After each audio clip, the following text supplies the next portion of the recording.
You're more than enough for me.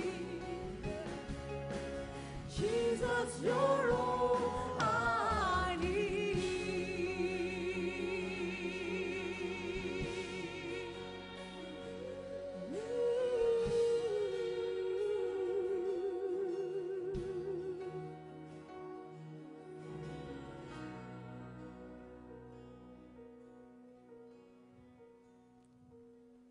Tuhan, kami bersyukur Engkau adalah penyembuh buat kami.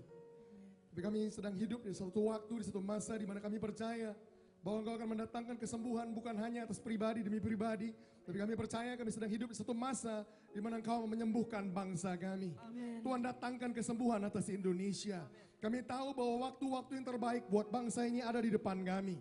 Bahwa bangsa ini akan disembuhkan, bahwa bangsa ini akan dipulihkan, bahwa bangsa ini akan mengalami masa-masa keemasannya. Di depan kami percaya ada satu generasi yang baru yang Tuhan sedang bangkitkan. Yang akan menghadirkan kesembuhan itu, kemerdekaan itu, kebebasan itu atas seluruh bangsa Indonesia. Itu sebabnya hari ini Tuhan kami datang ke tempat ini, perlengkapi kami, ajar kami, buat kami ngerti apa yang jadi kehendak Tuhan buat hidup kami. Sehingga kami bisa ngerti bagaimana memposisikan diri kami di dalam musim yang baru di depan kami. Bagaimana kami bisa temukan diri kami di dalam pusat rencana Tuhan. Sehingga melalui hidup setiap kami, ada satu aspek kesembuhan yang bisa didatangkan atas bangsa ini. Aspek orang-orang miskin yang bisa dibantu. Orang-orang yang sakit yang bisa ditolong. Orang-orang yang kesusahan yang bisa dirubah hidupnya. Tolong setiap kami untuk ngerti rencanamu Tuhan. Di waktu dan di musim di mana kami hidup saat ini. Sehingga lewat hidup kami ada satu kemerdekaan, ada satu kebebasan yang baru yang bisa kami hadirkan di bangsa ini. Kami siap Tuhan sebentar untuk duduk, dengar apa yang Tuhan mau katakan buat hidup kami.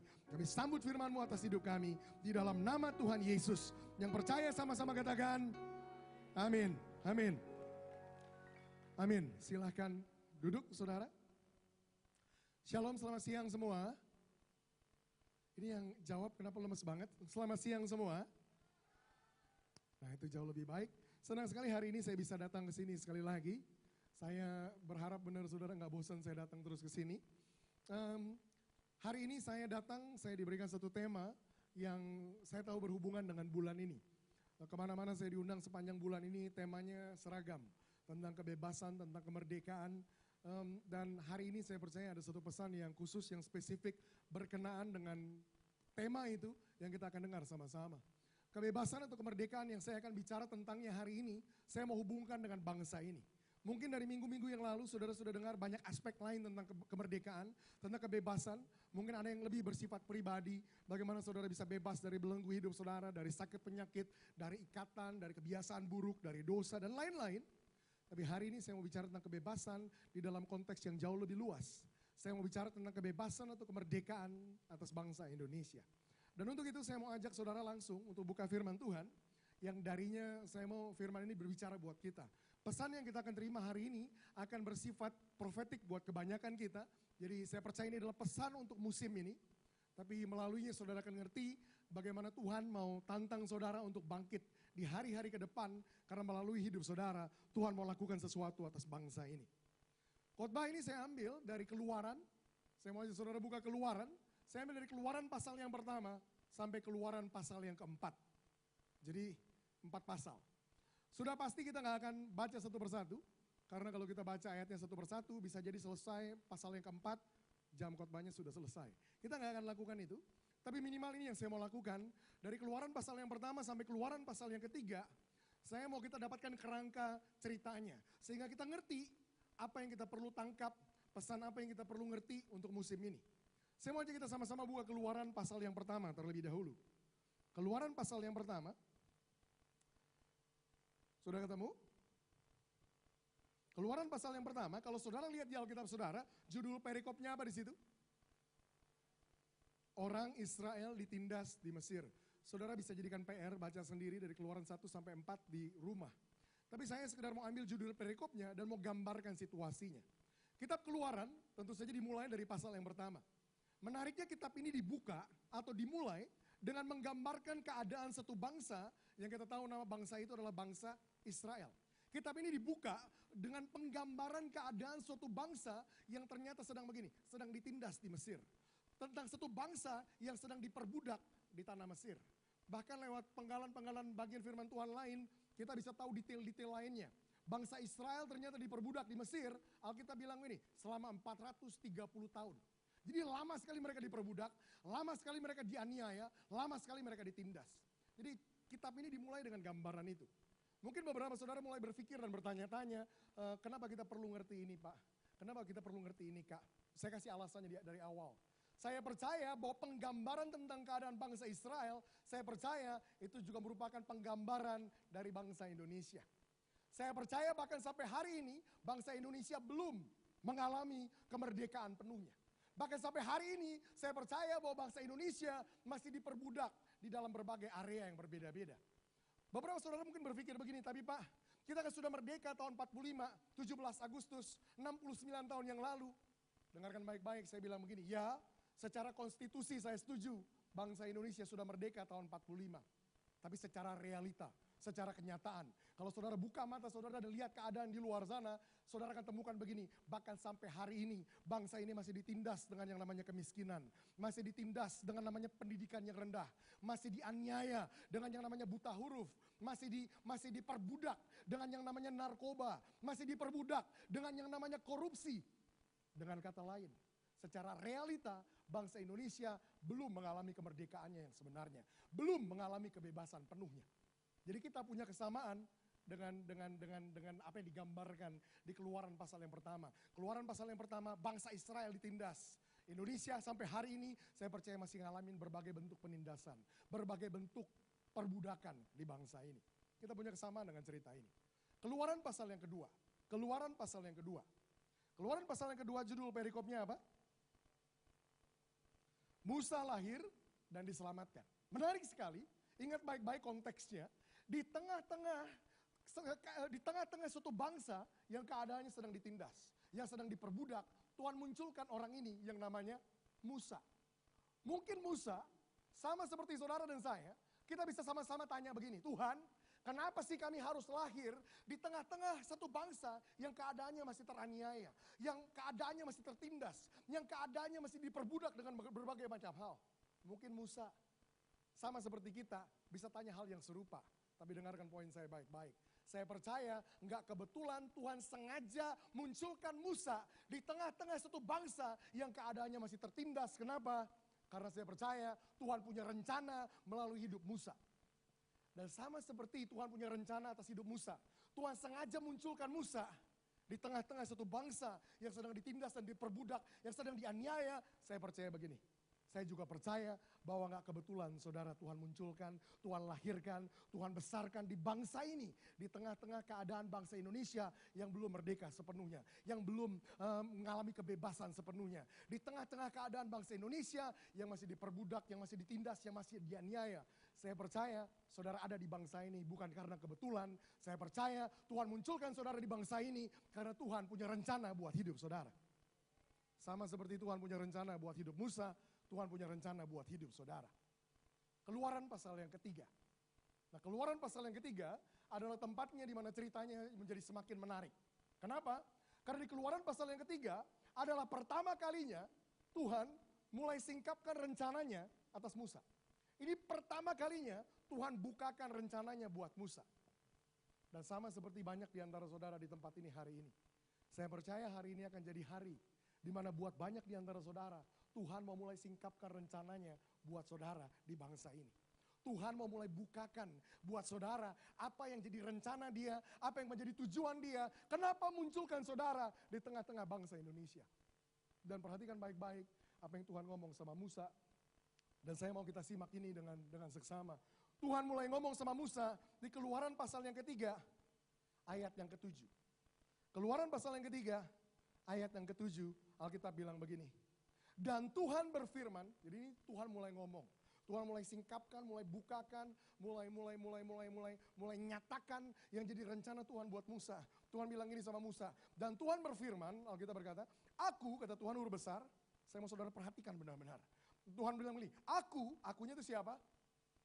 Tuhan ya. Kan dan Tuhan berfirman, aku, kata Tuhan, itu Tuhan tuh. Tuhan bilang begini, aku telah memperhatikan dengan sungguh kesengsaraan umatku di tanah Mesir.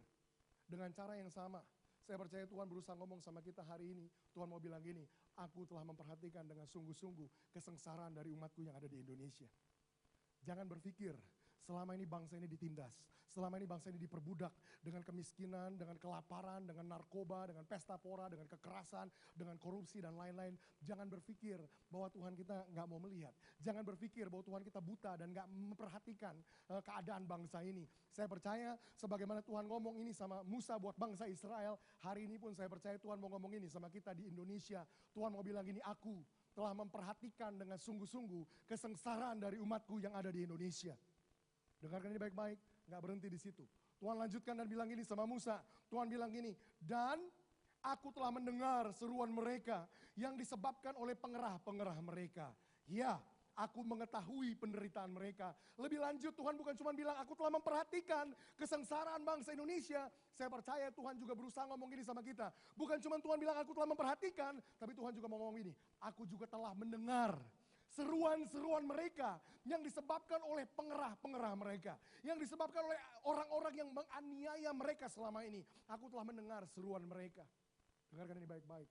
Minimal sejauh yang saya bisa ingat. Dari tahun 98, hari pertama kali saya bertobat, bangsa ini mengalami gejolak yang sangat hebat di saat itu. Saudara tahu krisis moneter, kerusuhan dan lain-lain. Minimal, sejauh itu saya bisa ingat. Ada satu hal yang gereja-gereja di Indonesia mulai lakukan. Apa itu? Gereja di mana-mana di seluruh Indonesia, mereka mulai bangkit, mereka mulai berdiri, dan mereka mulai berseru kepada Tuhan. Benar? Gereja mulai menyerukan, mulai mendoakan satu tema yang sama. Apa yang kita mau? Kita mau Indonesia ngalami transformasi. Kita mau Indonesia ngalamin perubahan, benar? Selama ini kita doa, seolah-olah kayak doa kita gak pernah sampai ke Tuhan. Tapi hari ini saya percaya, Tuhan berusaha tekankan ini buat kita. Tuhan bilang begini, bukan cuma aku telah memperhatikan kesengsaraan umatku di Indonesia, tapi Tuhan juga mau bilang, aku juga telah mendengar seruan-seruan mereka yang disebabkan oleh aniaya yang mereka terima selama ini. Semua doa-doa kita, Tuhan mau ngomong hari ini, Tuhan sudah dengar doa-doa kita. Dan lebih lanjut lagi Tuhan bilang ini, ya aku mengetahui penderitaan mereka. Kata aku mengetahui penderitaan mereka yang dipakai di situ, kata mengetahui di situ punya implikasi begini. Bukan Tuhan cuma tahu, tapi kata mengetahui begini. Aku bisa merasakan penderitaan mereka. Coba-coba, saudara lihat progresifnya, progressionnya, peningkatannya. Pertama Tuhan bilang, aku memperhatikan kesengsaraan mereka. Kedua Tuhan bilang, aku juga sudah dengar seruan mereka. Dan terakhir Tuhan bilang begini, aku bahkan bisa merasakan apa yang mereka rasakan. Harusnya ketika saudara mulai dengar ini, Tuhan ngomong buat bangsa Indonesia, harusnya ada orang-orang di sini yang mulai excited. Kenapa? Karena ketika Tuhan dengar doa kita, karena ketika Tuhan bisa rasakan apa yang kita rasakan, kita harusnya bisa punya harapan lebih besar bahwa ini waktunya Tuhan memang mau lakukan sesuatu. Lebih lanjut Tuhan ngomong sama Musa. Bukan cuma Tuhan bilang aku telah memperhatikan. Bukan cuma Tuhan bilang aku telah mendengar seruan mereka. Bukan cuma Tuhan bilang aku telah merasakan penderitaan mereka. Tuhan bilang begini kemudian sama Musa. Sebab itu. Kata sebab itu merupakan kesimpulan yang dia ambil. Kata sebab itu merupakan solusi yang dia tawarkan. Sebab itu. Kenapa dia bisa bilang sebab itu? Sebab apa yang telah aku perhatikan, apa yang telah aku dengar, apa yang telah aku rasakan. Tuhan ambil kesimpulan begitu. Sebab itu. Dia putuskan untuk lakukan sesuatu. Dan Tuhan bilang begini, sebab itu kata Tuhan. Sebab itu aku kata Tuhan, perhatikan kata ini. Aku telah turun untuk melepaskan mereka dari tangan orang Mesir. Dan menuntun mereka keluar dari negeri itu. Ke suatu negeri yang baik dan luas. Suatu negeri yang berlimpah-limpah susu dan madunya. Ke tempat orang Kanaan, orang Het, orang Amori, orang Feris, orang Hewi, dan orang Yebus. Perhatikan Tuhan bilang begini, sebab itu. Ini kesimpulan Tuhan. Tuhan memutuskan untuk bertindak. Tuhan memutuskan untuk lakukan sesuatu. Lakukan apa? Tuhan bilang gini, sebab itu aku telah turun dari sorga. Bukan cuma Tuhan bilang, dia udah perhatikan kesengsaraan kita. Bukan cuma Tuhan bilang, dia udah dengar doa kita. Bukan cuma Tuhan bilang, dia udah rasakan penderitaan kita. Tapi dia buat kesimpulan, dia buat keputusan. Sebab itu kata Tuhan, aku telah turun dari sorga. Untuk apa? Untuk melepaskan aniaya yang mereka alami. Bisa nggak saudara percaya ini waktunya di mana Tuhan mau melepaskan bangsa ini dari segala sesuatu yang membelenggunya selama ini. Dari kemiskinan, dari korupsi, dari perbedaan ras yang dijadikan alasan untuk ada kekerasan. Segala macam hal-hal yang mengikat bangsa ini selama ini. Saya percaya ini waktu itu Tuhan bilang ini, aku telah turun dari sorga untuk melepaskan bangsa ini. Tapi nggak berhenti di situ. Tuhan bilang begini, Dengan kata lain, tujuan Tuhan bukan hanya berhenti di titik dia mau lepaskan bangsa ini, dan ada kelanjutannya. Bukan cuma Tuhan mau bebaskan bangsa ini, tapi ini kelanjutannya. Dan aku mau menuntun mereka ke tanah yang luas dan besar, ke tempat yang aku janjikan sama mereka, tanah yang limpah dengan susu dan madu. Apa itu? Kita sebutnya tanah perjanjian. Saya percaya ya, ini waktunya di mana Tuhan bukan sekedar akan turun untuk membebaskan bangsa ini, tapi lebih lanjut lagi, sesudah Tuhan bebaskan bangsa ini, kita lagi akan masuk di depan ke satu waktu di mana gini, Tuhan akan tuntun bangsa ini, Tuhan akan bawa bangsa ini, Tuhan akan pimpin bangsa ini kemana? Ke tanah perjanjiannya. Apa itu? Tanah perjanjian bukan lokasi geografis, bangsa ini gak akan direlokasi, bukan itu. Tanah perjanjian bicara tentang begini, keadaan asal ketika Tuhan menciptakan Indonesia. Saya percaya ketika Tuhan ciptakan Indonesia, Indonesia gak diciptakan jadi bangsa yang miskin. Saya percaya Indonesia gak diciptakan jadi bangsa yang minta-minta. Saya percaya Indonesia gak diciptakan jadi bangsa yang bodoh. Saya percaya Indonesia gak diciptakan Tuhan jadi bangsa yang rusak dan hancur seperti sekarang. Itu sebabnya Tuhan mau bebaskan bangsa ini, tapi gak berhenti di situ. Sesudah Tuhan bebaskan bangsa ini, saya percaya Tuhan akan bawa bangsa ini ke masa keemasannya. Bahwa hari-hari terbaik buat bangsa Indonesia lagi ada di depan kita. Saudara yang tinggal di Indonesia hari ini, secara praktis saya minimal bisa ngomong begini, jangan pindah kemana-mana. Saudara pikir di luar ada kesempatan yang lebih baik, saudara mau ke Singapura, saudara mau ke Amerika, saudara mau ke saya kasih tahu begini. Kesempatan yang terbaik ada di bangsa ini di depan. Saudara akan lihat apa yang Amerika belum pernah lihat. Saudara akan lihat apa yang Singapura belum pernah lihat. Saudara akan lihat di bangsa ini Tuhan akan bawa ke tanah perjanjiannya. Saudara akan lihat bagaimana bangsa ini Tuhan akan buat makmur dan jadi bangsa yang besar. Saya percaya itu yang Tuhan akan kerjakan di hari-hari ke depan kita. Tuhan akan tuntun bangsa ini ke tanah perjanjiannya. Lanjutkan, ikut. Ketika kita mulai dengar Tuhan mau lakukan hal-hal ini, kita jadi excited, kita jadi bersemangat, kita bilang yes Tuhan, ini waktunya Tuhan lakukan sesuatu. Saya bahkan bisa mulai bayangkan, saya bayangkan ketika Tuhan ngomong ini langsung sama Musa, saya bisa bayangkan mungkin Musa jauh lebih ekspresif dari saudara. Ketika Tuhan bilang aku telah memperhatikan kesengsaraan mereka, mungkin Musa teriak yes. Ketika Tuhan bilang sama Musa, aku juga telah mendengar seruan mereka. Mungkin Musa teriak lagi, ya Tuhan udah waktunya. Ketika Tuhan bilang, Musa aku bisa rasakan penderitaan mereka. Musa makin excited.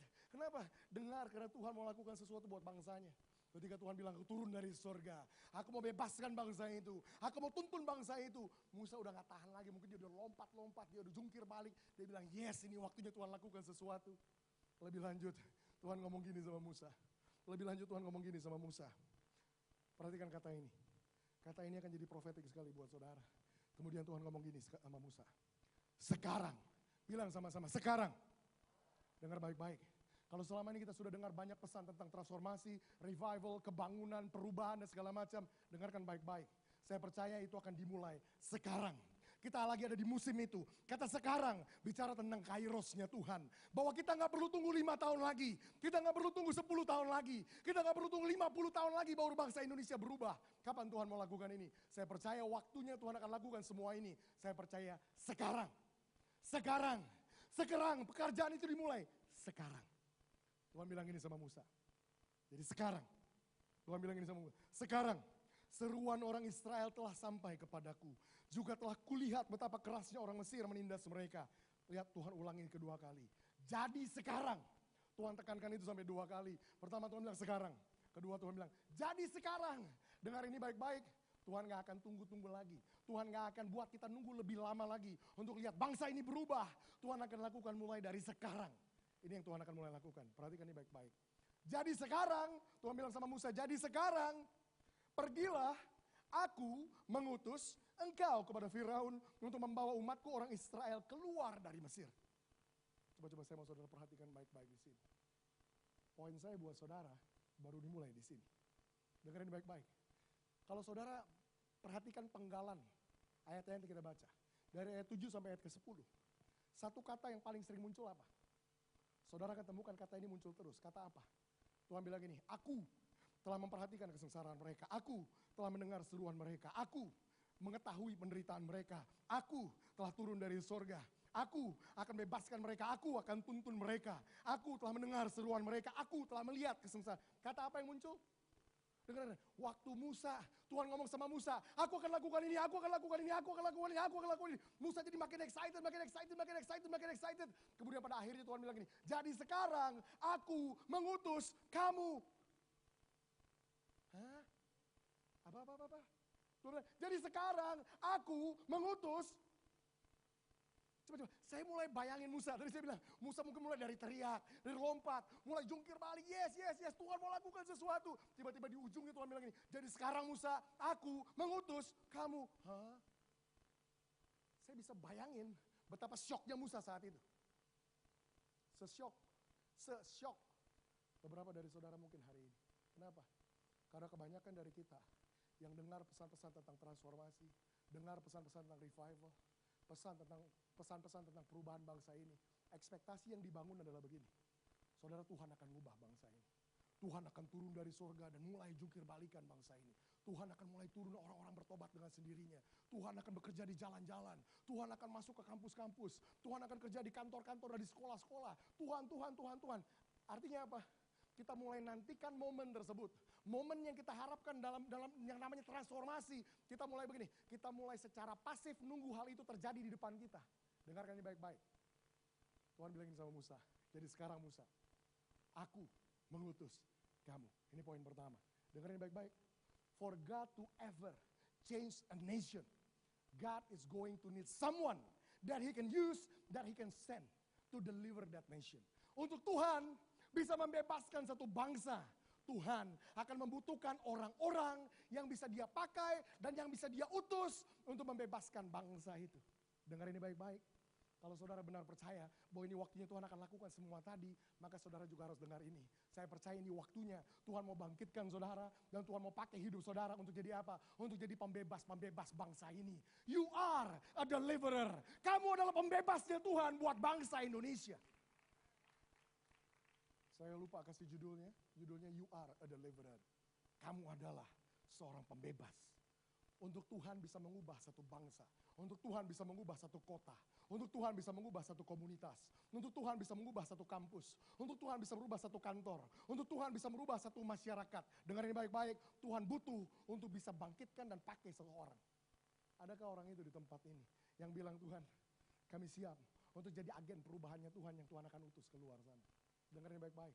Saya percaya ini waktunya di mana Tuhan mau bangkitkan saudara dan Tuhan mau utus saudara untuk bawa perubahan buat bangsa ini. Saya percaya banyak saudara sama syoknya dengan Musa dengar itu pertama kali. Tuhan bilang, jadi sekarang Musa, aku mengutus kamu. Musa bilang, hah? Dengar. Kalau saya jadi Musa, mungkin saya komplain. Saya bilang gini, loh, nanti dulu Tuhan. Kenapa? Tadi dari awal Tuhan bilang ini. Tuhan bilang, aku akan bikin ini, aku akan bikin ini, aku akan bikin ini, aku akan. Tuhan bilang semuanya Tuhan yang mau kerjakan. Kenapa ujung-ujungnya saya yang kena? Bener gak? Gitu kan? Dari awal Tuhan bilang, aku. Tuhan mau lakukan semuanya. Tapi kok ujung-ujungnya berbelok, berbalik. Dan Tuhan bilang, jadi sekarang aku mengutus kamu. Dengar ini baik-baik. Perubahan atas Indonesia tidak akan pernah terjadi kalau ada umat, ada orang percaya di dalamnya, nggak mau bangkit, nggak mau dipakai sama Tuhan untuk jadi pembebas bangsa ini. Mimpi tentang perubahan cuma akan jadi mimpi tentang perubahan kalau orang-orang yang ditebus oleh Tuhan nggak siap untuk bangkit dan siap untuk diutus sama Tuhan. Poin yang pertama, untuk Tuhan bisa membebaskan bangsa ini, Tuhan butuh untuk bisa mengutus seseorang. Beberapa saudara mungkin mulai cerna ini pelan-pelan dan oke, saudara masih berusaha untuk melewati bagian syoknya. Musa syok, saya kasih tahu Musa syok berat. Kenapa? Kalau saudara baca dari ayat 10 dan seterusnya, Musa lakukan ini sama Tuhan. Musa mulai berdebat sama Tuhan. Musa mulai berusaha meyakinkan Tuhan tentang betapa salahnya Tuhan memilih dirinya. Musa mulai ngomong, Tuhan tapi aku gak bisa ngomong, Tuhan aku gak bisa mimpin. Dia mulai kasih segala macam alasan sama Tuhan. Mungkin banyak seperti kebanyakan di antara kita yang mulai berakal-akalan di otak. Tapi Tuhan, saya kan gak bisa khotbah, saya kan baca Alkitab belum fasih, Tuhan saya kan gak pernah sekolah Alkitab, Tuhan nyanyi juga saya fales. Tuhan, kita mulai kasih banyak alasan gitu sama Tuhan, seolah-olah kita bisa yakinkan Tuhan untuk rubah pikirannya. Saya gak tahu waktu Musa lakukan itu, apa sih yang ada di pikiran Musa? Apakah Musa benar-benar berpikir, dia bisa bikin Tuhan yakin, oh iya benar juga Musa, saya gak pertimbangkan selama ini, ya saya ganti pikiran. Minimal saya udah ikut Tuhan beberapa tahun, minimal saya belajar pelajaran ini. Nggak ada orang yang bisa debat sama Tuhan bisa menang.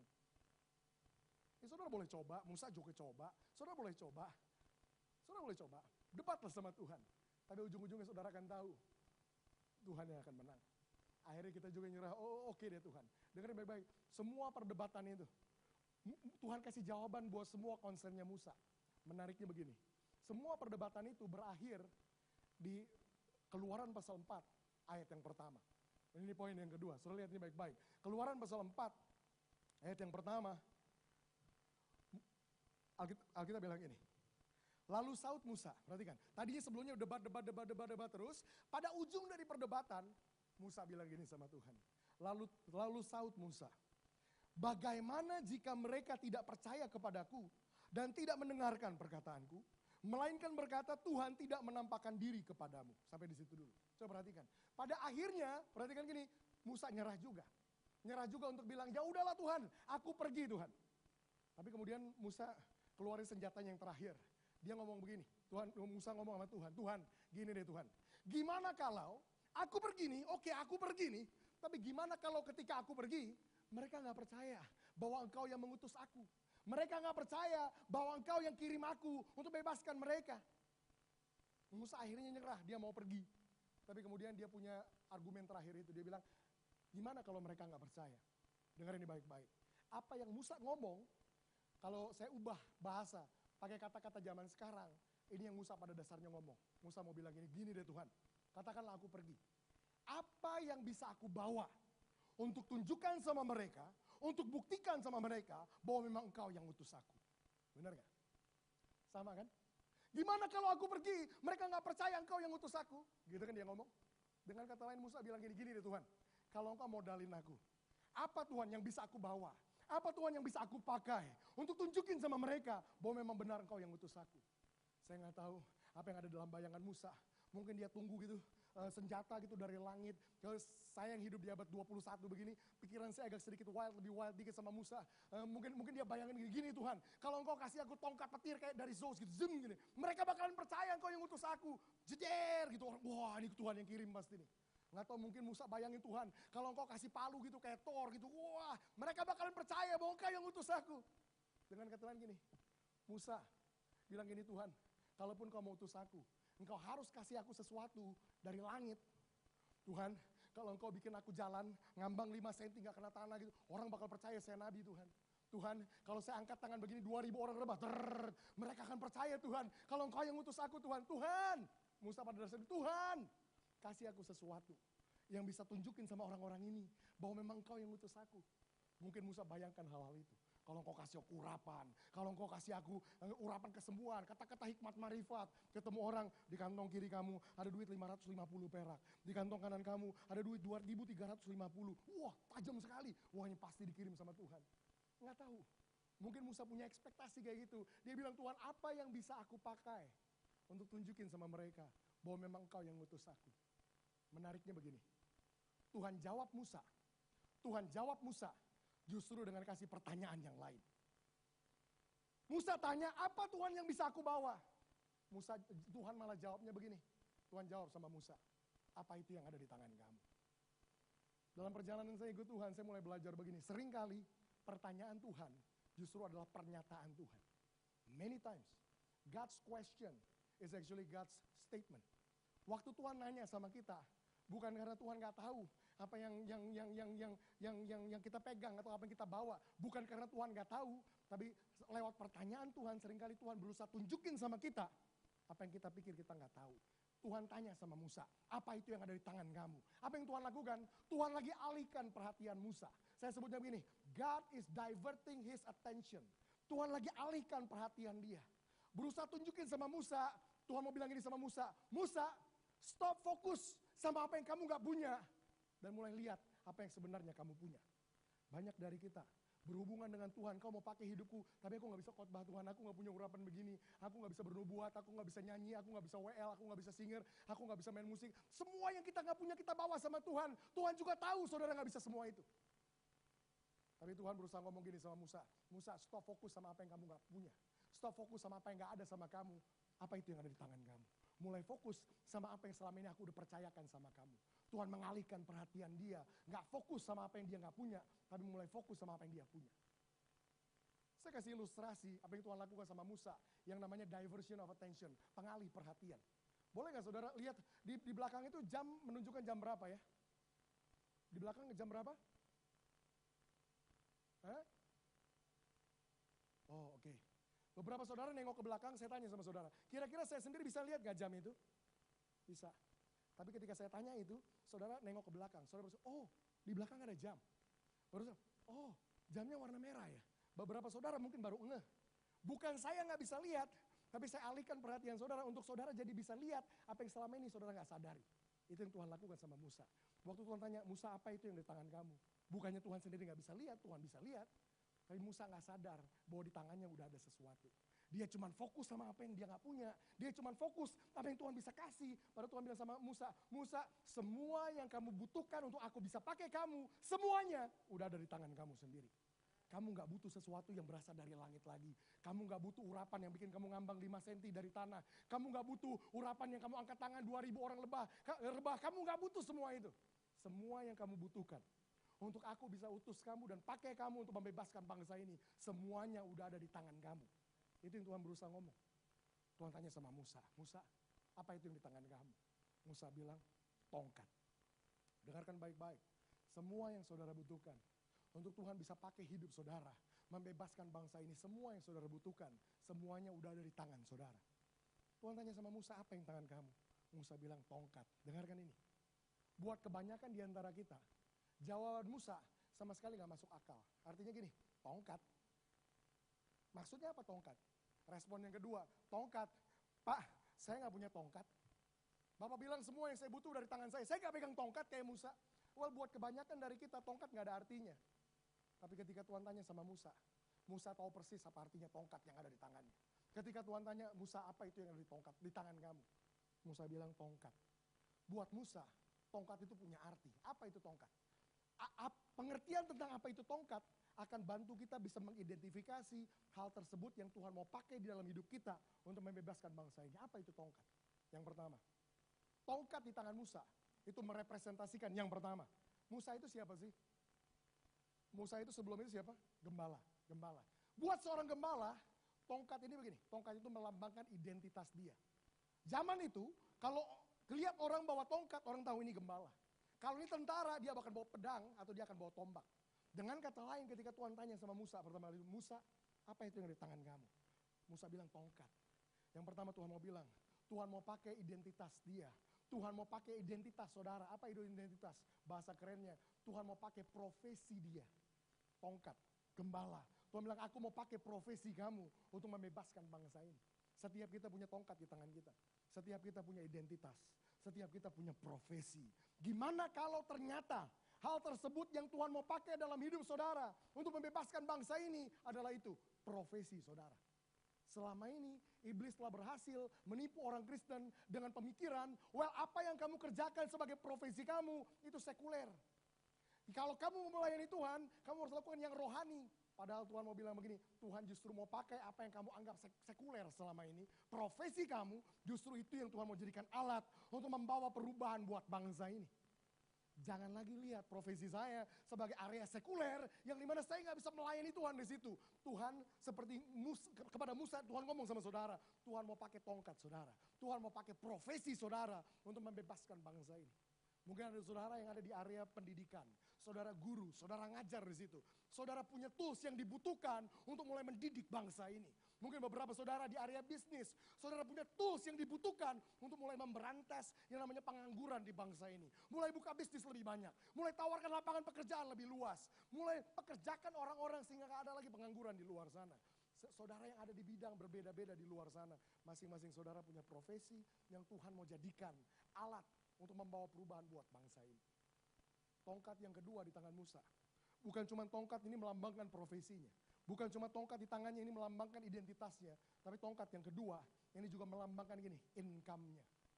Buat seorang gembala, tongkat adalah alat yang dia pakai, yang melaluinya dia dapatkan penghasilan dia. Gimana kalau Tuhan mau bilang sama kita, sama seperti Tuhan ngomong sama Musa, apa itu yang di tangan kamu? Aku mau pakai itu. Tuhan mau bilang sama kita, Tuhan mau pakai income kita untuk merubah bangsa ini. Tuhan mau pakai penghasilan kita untuk merubah bangsa ini. Problemnya kebanyakan kita begini, waktu kita dibaptis, dompet kita tinggal di atas. Bener ya? Artinya badannya dibaptis, dompetnya nggak ikut dibaptis. Makanya kita bilang, hidup saya milik Tuhan, tapi dompet saya milik saya.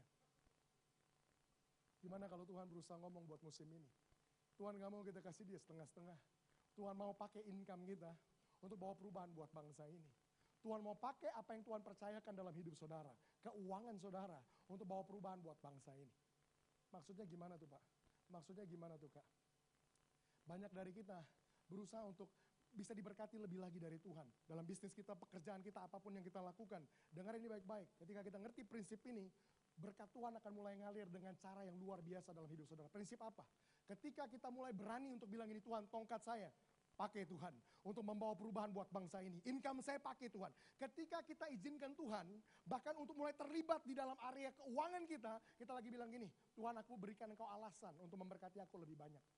Ketika kita kerja hanya untuk diri kita sendiri, orang datang sama Tuhan minta kaya. Tuhan, aku mau jadi kaya. Tuhan tanya, kenapa aku harus bikin kamu kaya? Kemudian orang ini jawab, iya Tuhan, aku pengen beli Ferrari, aku pengen liburan keluar negeri tiap minggu, aku pengen beli tas ini dan itu, aku pengen begini, aku pengen makan di sini, aku pengen. Tuhan bilang, aku gak punya alasan untuk bikin kamu kaya. Tapi ketika ada orang yang sama, mengizinkan Tuhan pakai area keuangannya untuk bilang ini, Tuhan, aku mau mulai berkati orang-orang ini. Aku mau mulai kasih pendidikan gratis buat orang-orang yang gak bisa sekolah. Aku mau mulai kasih makan buat anak-anak di jalanan. Aku mau mulai buka lapangan pekerjaan. Secara gak langsung dia lagi ngomong sama Tuhan begini, Tuhan, aku pakai keuangan yang kau percayakan kepadaku untuk mengubah bangsa ini. Ketika Tuhan lihat begitu, Tuhan bilang, aku punya alasan untuk bikin orang ini makin kaya. Kenapa? Karena keuangan yang aku percayakan sama dia, bukan artinya satu Ferrari lebih banyak, satu rumah lebih besar, bukan. Tapi keuangan yang makin banyak yang aku percayakan sama dia, artinya orang-orang yang lebih banyak hidupnya dirubah dan disentuh. Ketika kita berani untuk bahkan mengizinkan Tuhan pakai area keuangan kita sama Tuhan, kita sebenarnya sedang mengizinkan Tuhan, memberikan alasan sama Tuhan untuk memberkati hidup kita lebih lagi. Banyak orang takut untuk keuangannya dipakai buat tujuan Tuhan. Kalau saya beri makin banyak, kalau saya tolong orang makin banyak, saya bakal makin miskin. Dengar ini baik-baik, saya minimal berani garansi ini, karena saya alami dalam hidup saya. Ketika saudara berani untuk bantu orang lebih banyak, dengar ini baik-baik, ada sifat anti miskin akan nempel dalam hidup saudara. Ketika saudara mulai izinkan Tuhan pakai keuangan saudara untuk mulai berkati orang, bantu orang, tolong orang, untuk mulai bebaskan orang dari mengikat hidup mereka. Lihat ini, berkat Tuhan yang mengalir dalam hidup saudara menjadi jauh lebih deras dari semua waktu-waktu sebelumnya. Dengar ini baik-baik, saudara gak akan jatuh miskin gara-gara tolong orang. Saudara gak akan pernah jatuh miskin ketika saudara pakai keuangan saudara untuk membebaskan bangsa ini. Tahu dari mana saya buktikan, saya praktekkan. Makin saya bantu orang, makin saya tolong orang, makin saya terlibat berkati orang-orang. Tiba-tiba bisnis berdatangan satu-satu, tiba-tiba Tuhan percayakan ini, tiba-tiba Tuhan percayakan itu. Ada hal-hal yang bertambah terus dalam hidup saya. Income. Tongkat merepresentasikan income. Yang ketiga, yang terakhir. Tongkat di tangan Musa. Bukan cuma profesi dia, identitas dia. Bukan cuma income dia atau penghasilan dia. Tapi tongkat yang ketiga, bicara tentang dia punya influence. Dia punya pengaruh. Kalau bahasa Inggrisnya gampang, identity, income, influence. Bahasa Indonesia juga gampang, profesi, penghasilan, pengaruh. 3P, 3I. Pengaruh. Tongkat di tangan seorang gembala bukan cuman buat mejeng. Saya gembala, saya pakai tongkat. No, tongkat itu ada fungsinya. Tongkat dipakai sama gembala untuk mengarahkan domba-dombanya. Tongkat dipakai sama gembala ketika ada domba yang jatuh, dia tarik pakai tongkatnya. Jadi tongkat merepresentasikan dia punya influence. Dengar ini baik-baik. Setiap daripada kita punya profesi. Setiap daripada kita punya income. Dan setiap daripada kita punya satu bentuk pengaruh dalam hidup kita. Pak, saya bukan pemimpin gereja, saya nggak ngomong tentang itu. Kalau saudara ibu rumah tangga, minimal saudara punya pengaruh atas anak-anak saudara. Kalau saudara ibu rumah tangga, minimal saudara punya pengaruh atas teman-teman ibu-ibu lain yang ada di RT, yang ada di RW, yang ada di arisan. Saudara punya pengaruh sama mereka. Selama ini kita nggak berpikir bahwa pengaruh kita Tuhan mau pakai untuk bawa perubahan buat bangsa kita. Kita berpikir pengaruh kita, teman-teman kita, cuma area yang dimana saya bisa have fun sama mereka, senang-senang, nongkrong-nongkrong, ngekongko-kongko sama mereka. Tapi ternyata Tuhan mau tantang kita hari ini. Bersedia nggak kita untuk izinkan Tuhan pakai influence, pengaruh yang kita punya untuk mulai bawa perubahan buat bangsa ini. Dengar ini baik-baik. Kalau kita bilang barang siapa setia sama perkara-perkara yang kecil, dia akan dipercayakan sama perkara-perkara yang lebih besar. Apa artinya? Orang-orang yang setia mengizinkan Tuhan memakai pengaruh yang dia punya. Orang-orang yang setia mengizinkan Tuhan memakai pengaruh yang dia punya. Sekalipun dimulai dengan level yang paling kecil, kamu pasti bertumbuh dan pengaruhmu pasti makin besar. Dengar-dengar ayat tadi, nggak boleh pernah dipakai untuk jadi alasan hidup kita kecil terus-terusan. Ada orang yang hidupnya, pelayanannya, bisnisnya, apalah bentuknya, kecil terus-terusan. Kemudian kutip ayat itu. Tapi kan Pak, saya setia sama perkara-perkara yang kecil. Salah kutip, kenapa? Karena Alkitab bilang begini, barang siapa setia sama perkara-perkara yang kecil, dia akan dipercayakan perkara-perkara yang besar. Dengarkan ini, bukti bahwa kamu memang benar-benar setia sama yang kecil, pasti kamu jadi besar. Artinya kalau kamu kecil dulu, sekarang, dan selama-lamanya, pasti ada yang salah dengan yang kecil yang kamu pegang, yang kamu kelola, dengan yang kamu tangani. Karena kalau kamu setia sama itu, gimana setia sama yang kecil? Bahkan pengaruh yang kecil-kecil kita mulai punya. Sama anak kita, ibu-ibu rumah tangga yang lain, teman-teman kita mulai pakai itu sebagai momen di mana kita mulai bisa touch orang lain. Ketika kita bergaul sama teman kita, sama orang-orang lain, kita mulai cari tahu apa sih problem mereka, apa sih kendala mereka, apa sih masalah mereka. Itu yang saya lakukan tiap hari. Saya sekedar expose diri saya dengan segala macam masalah. Saya ketemuin orang selalu tanya apa masalahnya, apa problemnya, apa yang saya lakukan. Saya lagi buka channel selebar-lebarnya, Tuhan bilang begini, Tuhan aku mau tahu masalah mereka, aku mau bantu masalah mereka. Tuhan melalui aku, engkau bisa alirkan anugerahmu. Melalui aku, engkau bisa tawarkan solusi buat orang-orang di sekitarku. Ketika kita berpikir, teman kita cuma buat teman, well, Tuhan gak punya alasan untuk alirkan apa-apa lewat itu. Izinkan Tuhan mulai pakai pengaruh kita untuk mulai mempengaruhi orang, mulai bantu orang, mulai bebaskan orang. Dan ini yang saya temukan. Ada masalah yang bisa saya bantu, ada masalah yang saya gak bisa bantu. Tapi minimal dalam bentuk apapun, ketika saya mulai expose diri saya, Tuhan pakai pengaruh yang saya punya, pakai pengaruh yang saya punya, pakai pengaruh yang saya punya. Lihat ini, makin kesini makin banyak masalah yang bisa saya bereskan. Artinya apa? Tuhan makin percayakan hal-hal yang lebih besar. Pesan yang saudara dengar hari ini, minggu lalu saya bawakan pesan ini di Komisi Pemberantasan Korupsi, KPK. Bentuknya kayak gini masuk KPK, saudara sendiri bayangkan, saya juga gak percaya. Tapi ketika saya mulai setia, mulai pakai pengaruh yang saya punya. Kecil.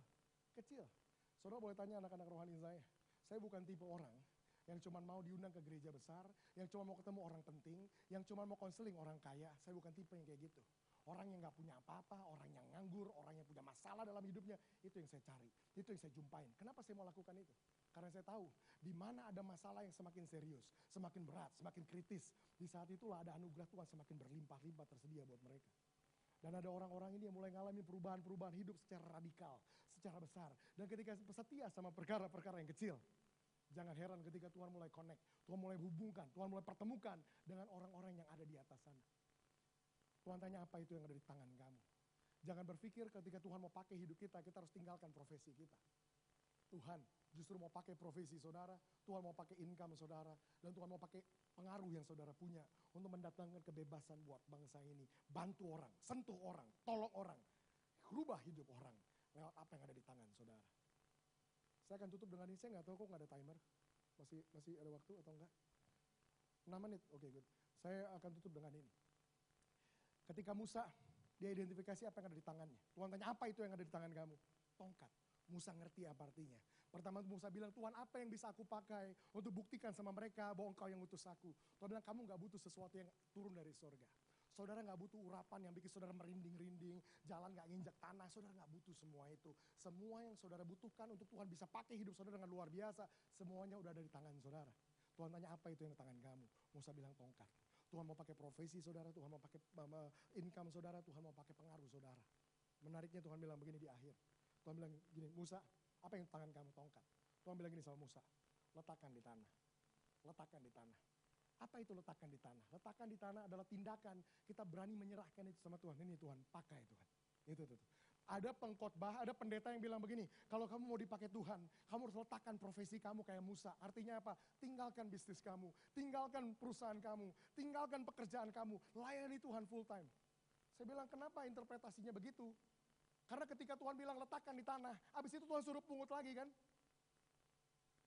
Berarti jangan diinterpretasikan, kalau Tuhan mau pakai hidup seseorang, orang itu harus tinggalkan profesinya, tinggalkan karirnya, tinggalkan perusahaannya. Siapa yang bilang begitu? Letakkan di tanah, bukan artinya tinggalkan profesi saudara. Letakkan di tanah artinya gini, serahkan sama Tuhan. Izinkan Tuhan pakai profesi saudara, izinkan Tuhan pakai income saudara, izinkan Tuhan pakai pengaruh saudara untuk bawa perubahan buat bangsa ini. Letakkan. Apa yang Tuhan lakukan ketika Musa letakkan? Tuhan buat mujizat dengan apa yang ada di tangannya.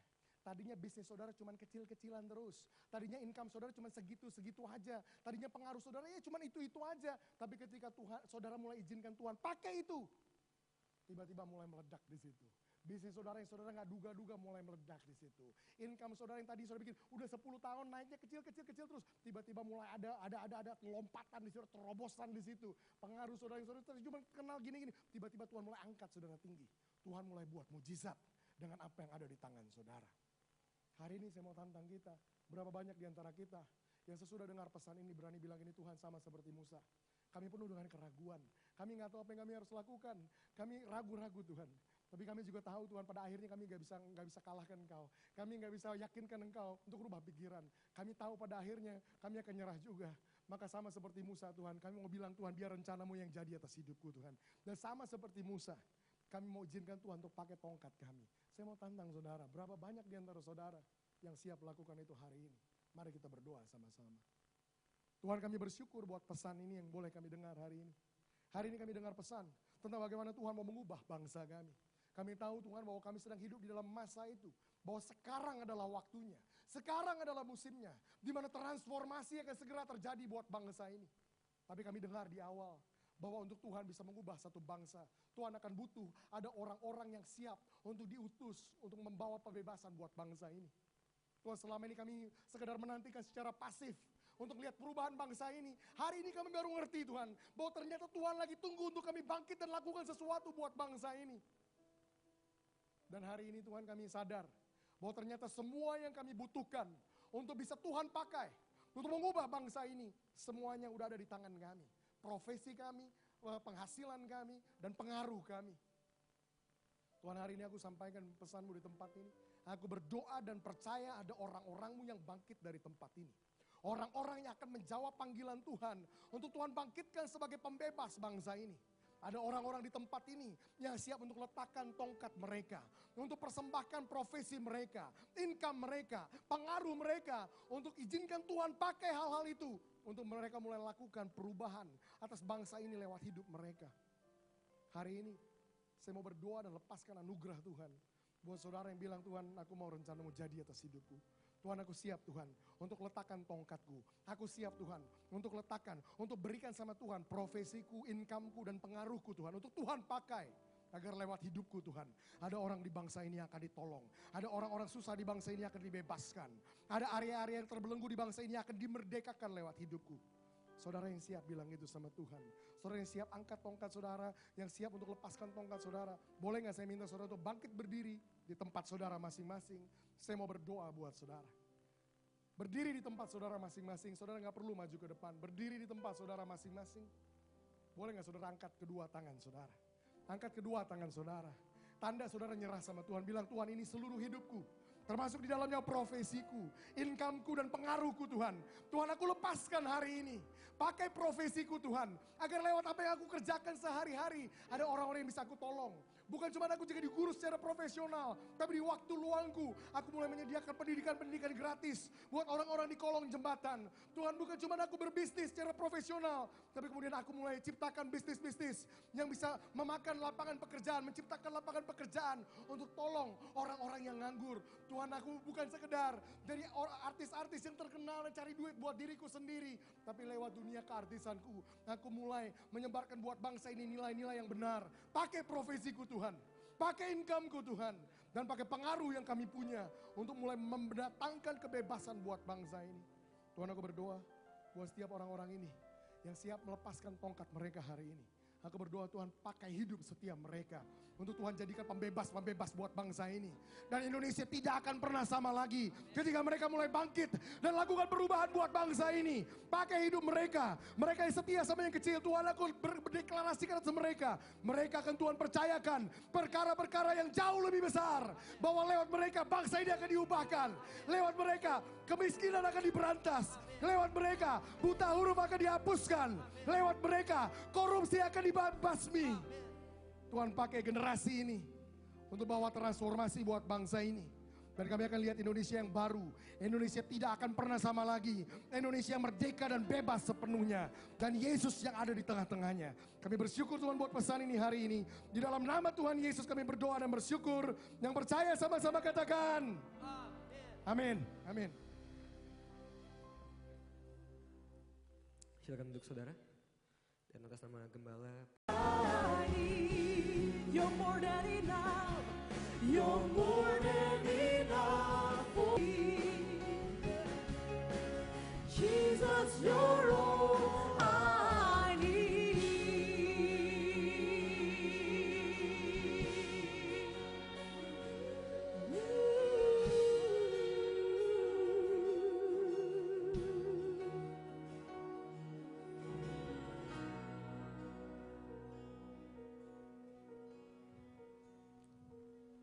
Tuhan, kami bersyukur Engkau adalah penyembuh buat kami.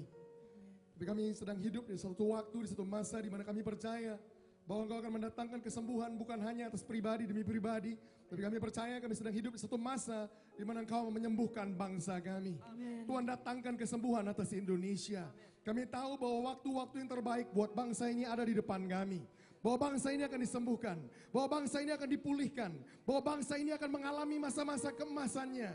Di depan kami percaya ada satu generasi yang baru yang Tuhan sedang bangkitkan. Yang akan menghadirkan kesembuhan itu, kemerdekaan itu, kebebasan itu atas seluruh bangsa Indonesia. Itu sebabnya hari ini Tuhan kami datang ke tempat ini, perlengkapi kami, ajar kami, buat kami ngerti apa yang jadi kehendak Tuhan buat hidup kami.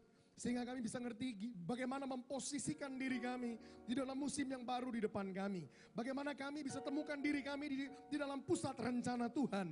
Sehingga melalui hidup setiap kami, ada satu aspek kesembuhan yang bisa didatangkan atas bangsa ini.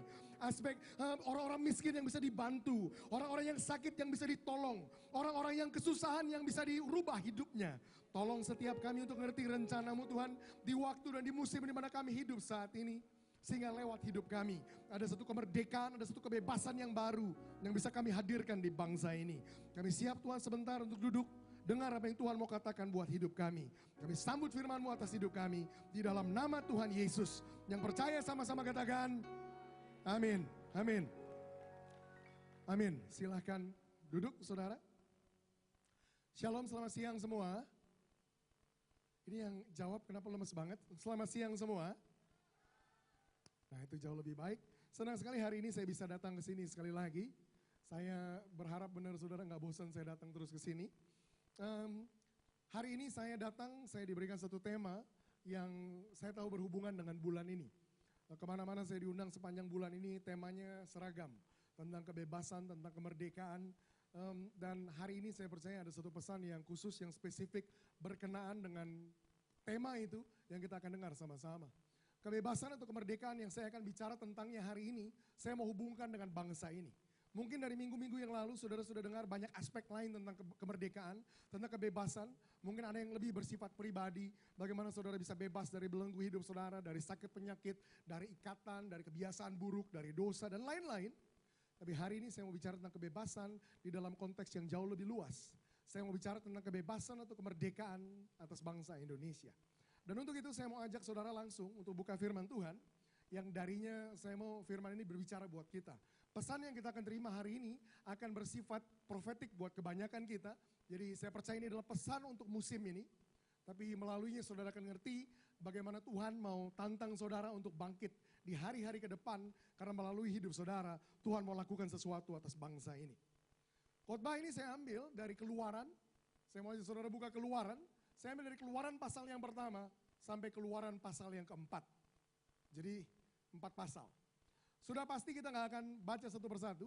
Karena kalau kita baca ayatnya satu persatu bisa jadi selesai pasal yang keempat, jam khotbahnya sudah selesai. Kita nggak akan lakukan itu. Tapi minimal ini yang saya mau lakukan. Dari Keluaran pasal yang pertama sampai Keluaran pasal yang ketiga, saya mau kita dapatkan kerangka ceritanya. Sehingga kita ngerti apa yang kita perlu tangkap, pesan apa yang kita perlu ngerti untuk musim ini. Saya mau ajak kita sama-sama buka Keluaran pasal yang pertama terlebih dahulu. Keluaran pasal yang pertama. Sudah ketemu? Keluaran pasal yang pertama, kalau saudara lihat di Alkitab saudara, judul perikopnya apa di situ? Orang Israel ditindas di Mesir. Saudara bisa jadikan PR, baca sendiri dari Keluaran 1 sampai 4 di rumah. Tapi saya sekedar mau ambil judul perikopnya dan mau gambarkan situasinya. Kitab Keluaran tentu saja dimulai dari pasal yang pertama. Menariknya kitab ini dibuka atau dimulai dengan menggambarkan keadaan satu bangsa yang kita tahu nama bangsa itu adalah bangsa Israel. Kitab ini dibuka dengan penggambaran keadaan suatu bangsa yang ternyata sedang begini, sedang ditindas di Mesir. Tentang satu bangsa yang sedang diperbudak di tanah Mesir. Bahkan lewat penggalan-penggalan bagian firman Tuhan lain, kita bisa tahu detail-detail lainnya. Bangsa Israel ternyata diperbudak di Mesir, Alkitab bilang ini, selama 430 tahun. Jadi lama sekali mereka diperbudak, lama sekali mereka dianiaya, lama sekali mereka ditindas. Jadi kitab ini dimulai dengan gambaran itu. Mungkin beberapa saudara mulai berpikir dan bertanya-tanya, kenapa kita perlu ngerti ini Pak? Kenapa kita perlu ngerti ini Kak? Saya kasih alasannya dari awal. Saya percaya bahwa penggambaran tentang keadaan bangsa Israel, saya percaya itu juga merupakan penggambaran dari bangsa Indonesia. Saya percaya bahkan sampai hari ini, bangsa Indonesia belum mengalami kemerdekaan penuhnya. Bahkan sampai hari ini, saya percaya bahwa bangsa Indonesia masih diperbudak di dalam berbagai area yang berbeda-beda. Beberapa saudara mungkin berpikir begini, tapi Pak, kita kan sudah merdeka tahun 45, 17 Agustus, 69 tahun yang lalu. Dengarkan baik-baik, saya bilang begini, ya, secara konstitusi saya setuju, bangsa Indonesia sudah merdeka tahun 45.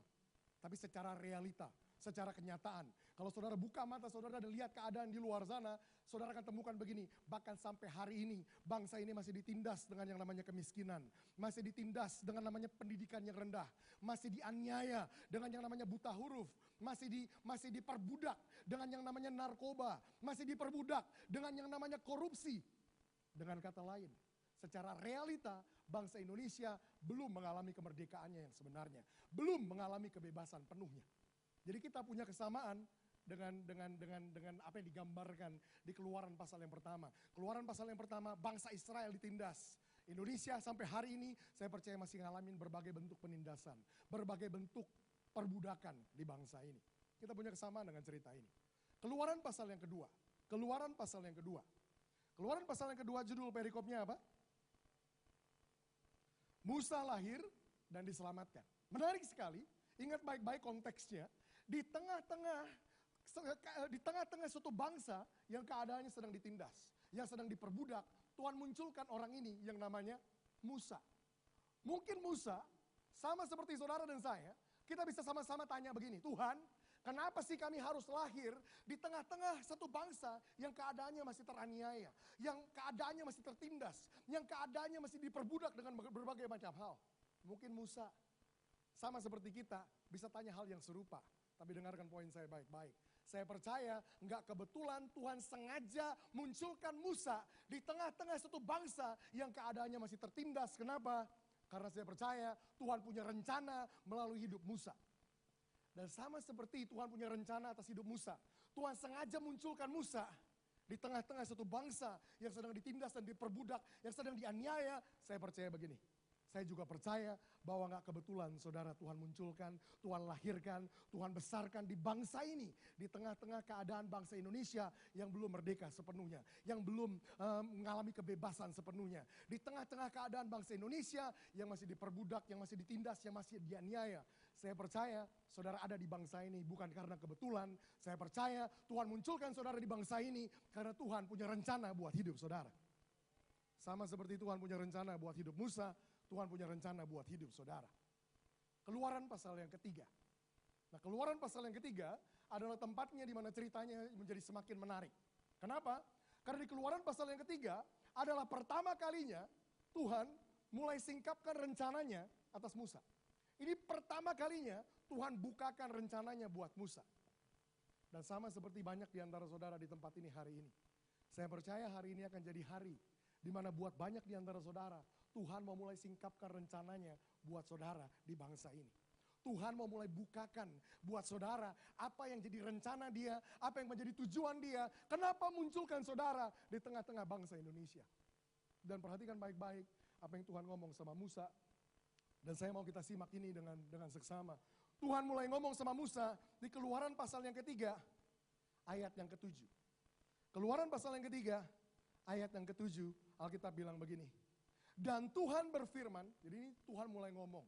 Tuhan mulai singkapkan, mulai bukakan, mulai nyatakan yang jadi rencana Tuhan buat Musa. Tuhan bilang ini sama Musa. Dan Tuhan berfirman, Alkitab berkata, aku, kata Tuhan huruf besar, saya mau saudara perhatikan benar-benar. Tuhan bilang begini, akunya itu siapa? Tuhan. Tuhan ya. Kan dan Tuhan berfirman, aku kata Tuhan, itu Tuhan tuh. Tuhan bilang begini, aku telah memperhatikan dengan sungguh kesengsaraan umatku di tanah Mesir. Dengan cara yang sama, saya percaya Tuhan berusaha ngomong sama kita hari ini. Tuhan mau bilang gini, aku telah memperhatikan dengan sungguh-sungguh kesengsaraan dari umatku yang ada di Indonesia.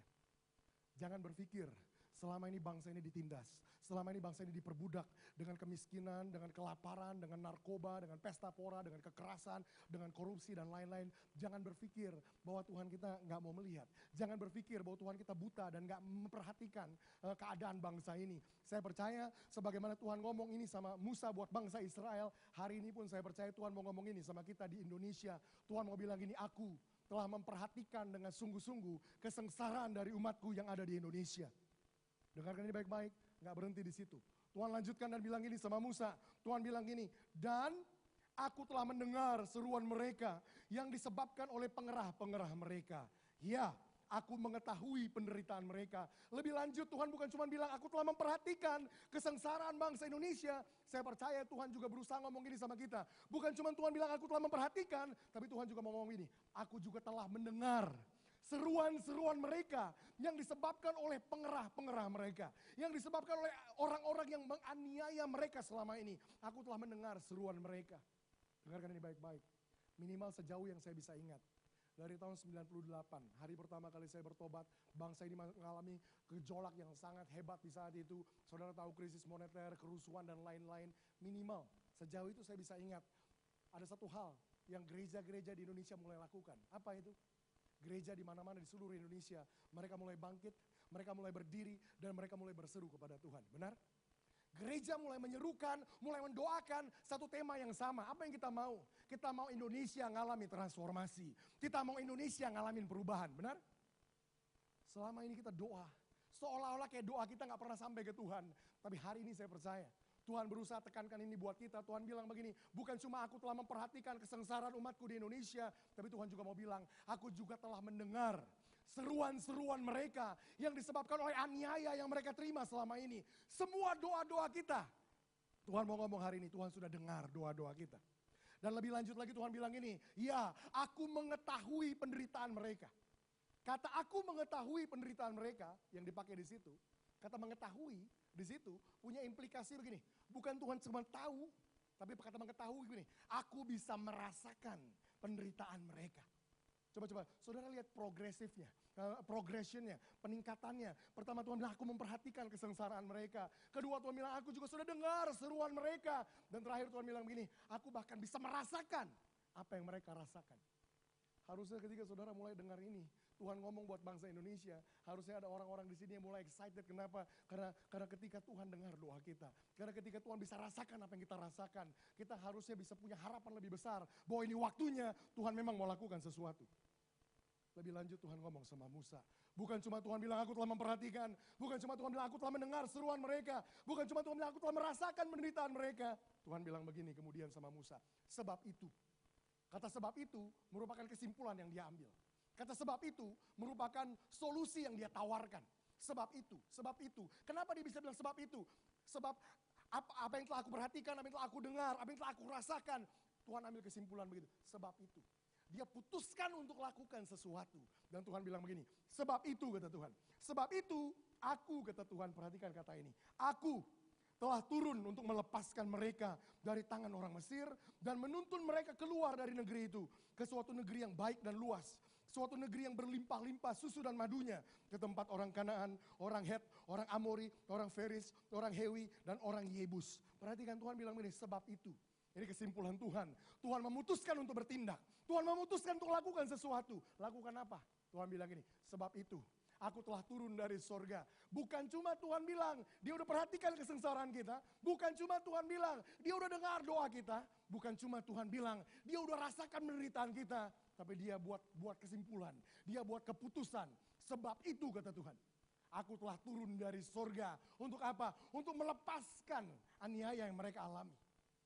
Bisa nggak saudara percaya ini waktunya di mana Tuhan mau melepaskan bangsa ini dari segala sesuatu yang membelenggunya selama ini. Dari kemiskinan, dari korupsi, dari perbedaan ras yang dijadikan alasan untuk ada kekerasan. Segala macam hal-hal yang mengikat bangsa ini selama ini. Saya percaya ini waktu itu Tuhan bilang gini, aku telah turun dari surga untuk melepaskan bangsa ini. Tapi gak berhenti di situ. Tuhan bilang begini, dan dengan kata lain tujuan Tuhan bukan hanya berhenti di titik dia mau lepaskan bangsa ini. Dan ada kelanjutannya. Bukan cuma Tuhan mau bebaskan bangsa ini, tapi ini kelanjutannya. Dan aku mau menuntun mereka ke tanah yang luas dan besar.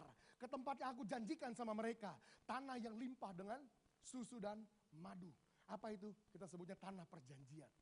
Saya percaya ini waktunya di mana Tuhan bukan sekedar akan turun untuk membebaskan bangsa ini. Tapi lebih lanjut lagi, sesudah Tuhan bebaskan bangsa ini, kita lagi akan masuk di depan.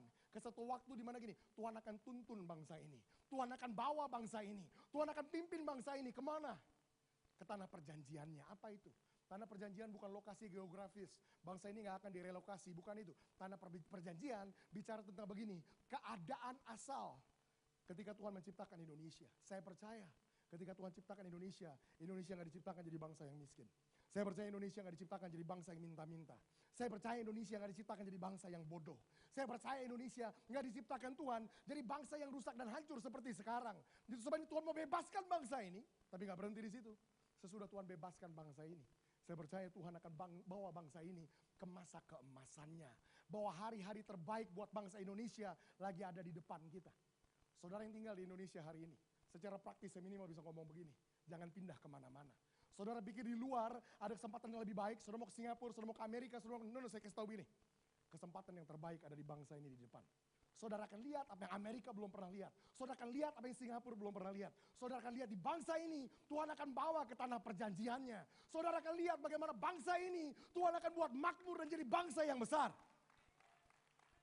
Saya percaya itu yang Tuhan akan kerjakan di hari-hari ke depan kita. Tuhan akan tuntun bangsa ini ke tanah perjanjiannya. Lanjutkan, ikut. Ketika kita mulai dengar Tuhan mau lakukan hal-hal ini, kita jadi excited, kita jadi bersemangat, kita bilang yes Tuhan, ini waktunya Tuhan lakukan sesuatu. Saya bahkan bisa mulai bayangkan, saya bayangkan ketika Tuhan ngomong ini langsung sama Musa, saya bisa bayangkan mungkin Musa jauh lebih ekspresif dari saudara. Ketika Tuhan bilang aku telah memperhatikan kesengsaraan mereka, mungkin Musa teriak yes. Ketika Tuhan bilang sama Musa, aku juga telah mendengar seruan mereka. Mungkin Musa teriak lagi, ya Tuhan udah waktunya. Ketika Tuhan bilang, Musa aku bisa rasakan penderitaan mereka. Musa makin excited. Kenapa? Dengar karena Tuhan mau lakukan sesuatu buat bangsanya. Ketika Tuhan bilang, aku turun dari surga. Aku mau bebaskan bangsa itu. Aku mau tuntun bangsa itu. Musa udah gak tahan lagi. Mungkin dia udah lompat-lompat. Dia udah jungkir balik. Dia bilang, yes ini waktunya Tuhan lakukan sesuatu. Lebih lanjut, Tuhan ngomong gini sama Musa. Perhatikan kata ini. Kata ini akan jadi profetik sekali buat saudara. Kemudian Tuhan ngomong gini sama Musa. Sekarang. Bilang sama-sama, sekarang. Dengar baik-baik. Kalau selama ini kita sudah dengar banyak pesan tentang transformasi, revival, kebangunan, perubahan dan segala macam. Dengarkan baik-baik. Saya percaya itu akan dimulai sekarang. Kita lagi ada di musim itu. Kata sekarang bicara tentang kairosnya Tuhan. Bahwa kita gak perlu tunggu 5 tahun lagi. Kita gak perlu tunggu 10 tahun lagi. Kita gak perlu tunggu 50 tahun lagi baru bangsa Indonesia berubah. Kapan Tuhan mau lakukan ini? Saya percaya waktunya Tuhan akan lakukan semua ini. Saya percaya sekarang. Sekarang pekerjaan itu dimulai. Sekarang. Tuhan bilang ini sama Musa. Jadi sekarang. Tuhan bilang ini sama Musa. Sekarang. Seruan orang Israel telah sampai kepadaku. Juga telah kulihat betapa kerasnya orang Mesir menindas mereka. Lihat Tuhan ulangi kedua kali. Jadi sekarang. Tuhan tekankan itu sampai 2 kali. Pertama Tuhan bilang sekarang. Kedua Tuhan bilang jadi sekarang. Dengar ini baik-baik. Tuhan gak akan tunggu-tunggu lagi. Tuhan gak akan buat kita nunggu lebih lama lagi. Untuk lihat bangsa ini berubah. Tuhan akan lakukan mulai dari sekarang. Ini yang Tuhan akan mulai lakukan. Perhatikan ini baik-baik. Jadi sekarang. Tuhan bilang sama Musa. Jadi sekarang. Pergilah, aku mengutus engkau kepada Firaun untuk membawa umatku orang Israel keluar dari Mesir. Coba-coba saya mau saudara perhatikan baik-baik di sini. Poin saya buat saudara baru dimulai di sini. Dengerin baik-baik. Kalau saudara perhatikan penggalan ayat-ayat yang kita baca. Dari ayat 7 sampai ayat ke-10. Satu kata yang paling sering muncul apa? Saudara ketemukan kata ini muncul terus. Kata apa? Tuhan bilang gini, aku telah memperhatikan kesengsaraan mereka. Aku telah mendengar seruan mereka. Aku mengetahui penderitaan mereka. Aku telah turun dari sorga. Aku akan bebaskan mereka. Aku akan tuntun mereka. Aku telah mendengar seruan mereka. Aku telah melihat kesengsaraan. Kata apa yang muncul? Dengar, waktu Musa, Tuhan ngomong sama Musa, aku akan lakukan ini, aku akan lakukan ini, aku akan lakukan ini, aku akan lakukan ini. Musa jadi makin excited, makin excited, makin excited, makin excited. Kemudian pada akhirnya Tuhan bilang gini, jadi sekarang aku mengutus kamu. Hah? Apa? Tuhan bilang, jadi sekarang aku mengutus. Coba, saya mulai bayangin Musa. Tadi saya bilang, Musa mungkin mulai dari teriak, dari lompat, mulai jungkir balik. Yes, Tuhan mau lakukan sesuatu. Tiba-tiba di ujungnya Tuhan bilang ini, jadi sekarang Musa, aku mengutus kamu. Hah? Saya bisa bayangin betapa syoknya Musa saat itu. Sesyok. Beberapa dari saudara mungkin hari ini. Kenapa? Karena kebanyakan dari kita yang dengar pesan-pesan tentang transformasi, dengar pesan-pesan tentang revival, pesan-pesan tentang perubahan bangsa ini. Ekspektasi yang dibangun adalah begini. Saudara, Tuhan akan mengubah bangsa ini. Tuhan akan turun dari surga dan mulai jungkir balikan bangsa ini. Tuhan akan mulai turun orang-orang bertobat dengan sendirinya. Tuhan akan bekerja di jalan-jalan. Tuhan akan masuk ke kampus-kampus. Tuhan akan kerja di kantor-kantor dan di sekolah-sekolah. Tuhan. Artinya apa? Kita mulai nantikan momen tersebut. Momen yang kita harapkan dalam yang namanya transformasi. Kita mulai begini, kita mulai secara pasif nunggu hal itu terjadi di depan kita. Dengarkan ini baik-baik. Tuhan bilang ini sama Musa, jadi sekarang Musa, aku mengutus kamu. Ini poin pertama. Dengarkan ini baik-baik. For God to ever change a nation, God is going to need someone that He can use, that He can send to deliver that nation. Untuk Tuhan bisa membebaskan satu bangsa, Tuhan akan membutuhkan orang-orang yang bisa Dia pakai dan yang bisa Dia utus untuk membebaskan bangsa itu. Dengar ini baik-baik. Kalau saudara benar percaya bahwa ini waktunya Tuhan akan lakukan semua tadi, maka saudara juga harus dengar ini. Saya percaya ini waktunya Tuhan mau bangkitkan saudara dan Tuhan mau pakai hidup saudara untuk jadi apa? Untuk jadi pembebas bangsa ini. You are a deliverer. Kamu adalah pembebasnya Tuhan buat bangsa Indonesia. Saya lupa kasih judulnya You Are a Deliverer. Kamu adalah seorang pembebas. Untuk Tuhan bisa mengubah satu bangsa. Untuk Tuhan bisa mengubah satu kota. Untuk Tuhan bisa mengubah satu komunitas. Untuk Tuhan bisa mengubah satu kampus. Untuk Tuhan bisa merubah satu kantor. Untuk Tuhan bisa merubah satu masyarakat. Dengarin baik-baik, Tuhan butuh untuk bisa bangkitkan dan pakai seseorang. Adakah orang itu di tempat ini yang bilang, Tuhan, kami siap untuk jadi agen perubahannya Tuhan yang Tuhan akan utus keluar sana. Dengarin baik-baik. Saya percaya ini waktunya di mana Tuhan mau bangkitkan saudara dan Tuhan mau utus saudara untuk bawa perubahan buat bangsa ini. Saya percaya banyak saudara sama syoknya dengan Musa dengar itu pertama kali. Tuhan bilang, jadi sekarang Musa, aku mengutus kamu. Musa bilang, hah? Dengar. Kalau saya jadi Musa, mungkin saya komplain. Saya bilang gini, loh, nanti dulu Tuhan. Kenapa? Tadi dari awal Tuhan bilang ini. Tuhan bilang, aku akan begini, aku akan begini. Tuhan bilang semuanya Tuhan yang mau kerjakan. Kenapa ujung-ujungnya saya yang kena? Bener gak? Gitu kan? Dari awal Tuhan bilang, aku. Tuhan mau lakukan semuanya. Tapi kok ujung-ujungnya berbelok, berbalik. Dan Tuhan bilang, jadi sekarang aku mengutus kamu. Dengar ini baik-baik. Perubahan atas Indonesia tidak akan pernah terjadi kalau ada umat, ada orang percaya di dalamnya, gak mau bangkit, gak mau dipakai sama Tuhan untuk jadi pembebas bangsa ini. Mimpi tentang perubahan cuma akan jadi mimpi tentang perubahan kalau orang-orang yang ditebus oleh Tuhan gak siap untuk bangkit dan siap untuk diutus sama Tuhan. Poin yang pertama, untuk Tuhan bisa membebaskan bangsa ini, Tuhan butuh untuk bisa mengutus seseorang.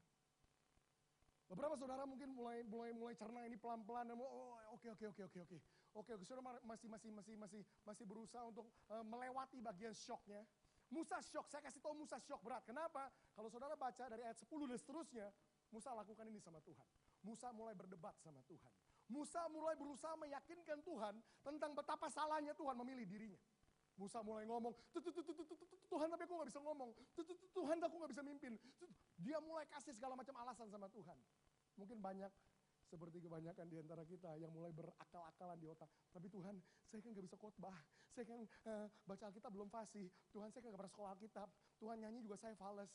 Kita mulai kasih banyak alasan gitu sama Tuhan, seolah-olah kita bisa yakinkan Tuhan untuk rubah pikirannya. Saya gak tahu waktu Musa lakukan itu, apa sih yang ada di pikiran Musa? Apakah Musa benar-benar berpikir, dia bisa bikin Tuhan yakin, oh iya benar juga Musa. Saya gak pertimbangkan selama ini, ya saya ganti pikiran. Minimal saya udah ikut Tuhan beberapa tahun, minimal saya belajar pelajaran ini. Gak ada orang yang bisa debat sama Tuhan bisa menang. saudara boleh coba, Musa juga coba, saudara boleh coba. Saudara boleh coba, debatlah sama Tuhan. Tapi ujung-ujungnya saudara akan tahu, Tuhan yang akan menang. Akhirnya kita juga nyerah, oke deh Tuhan.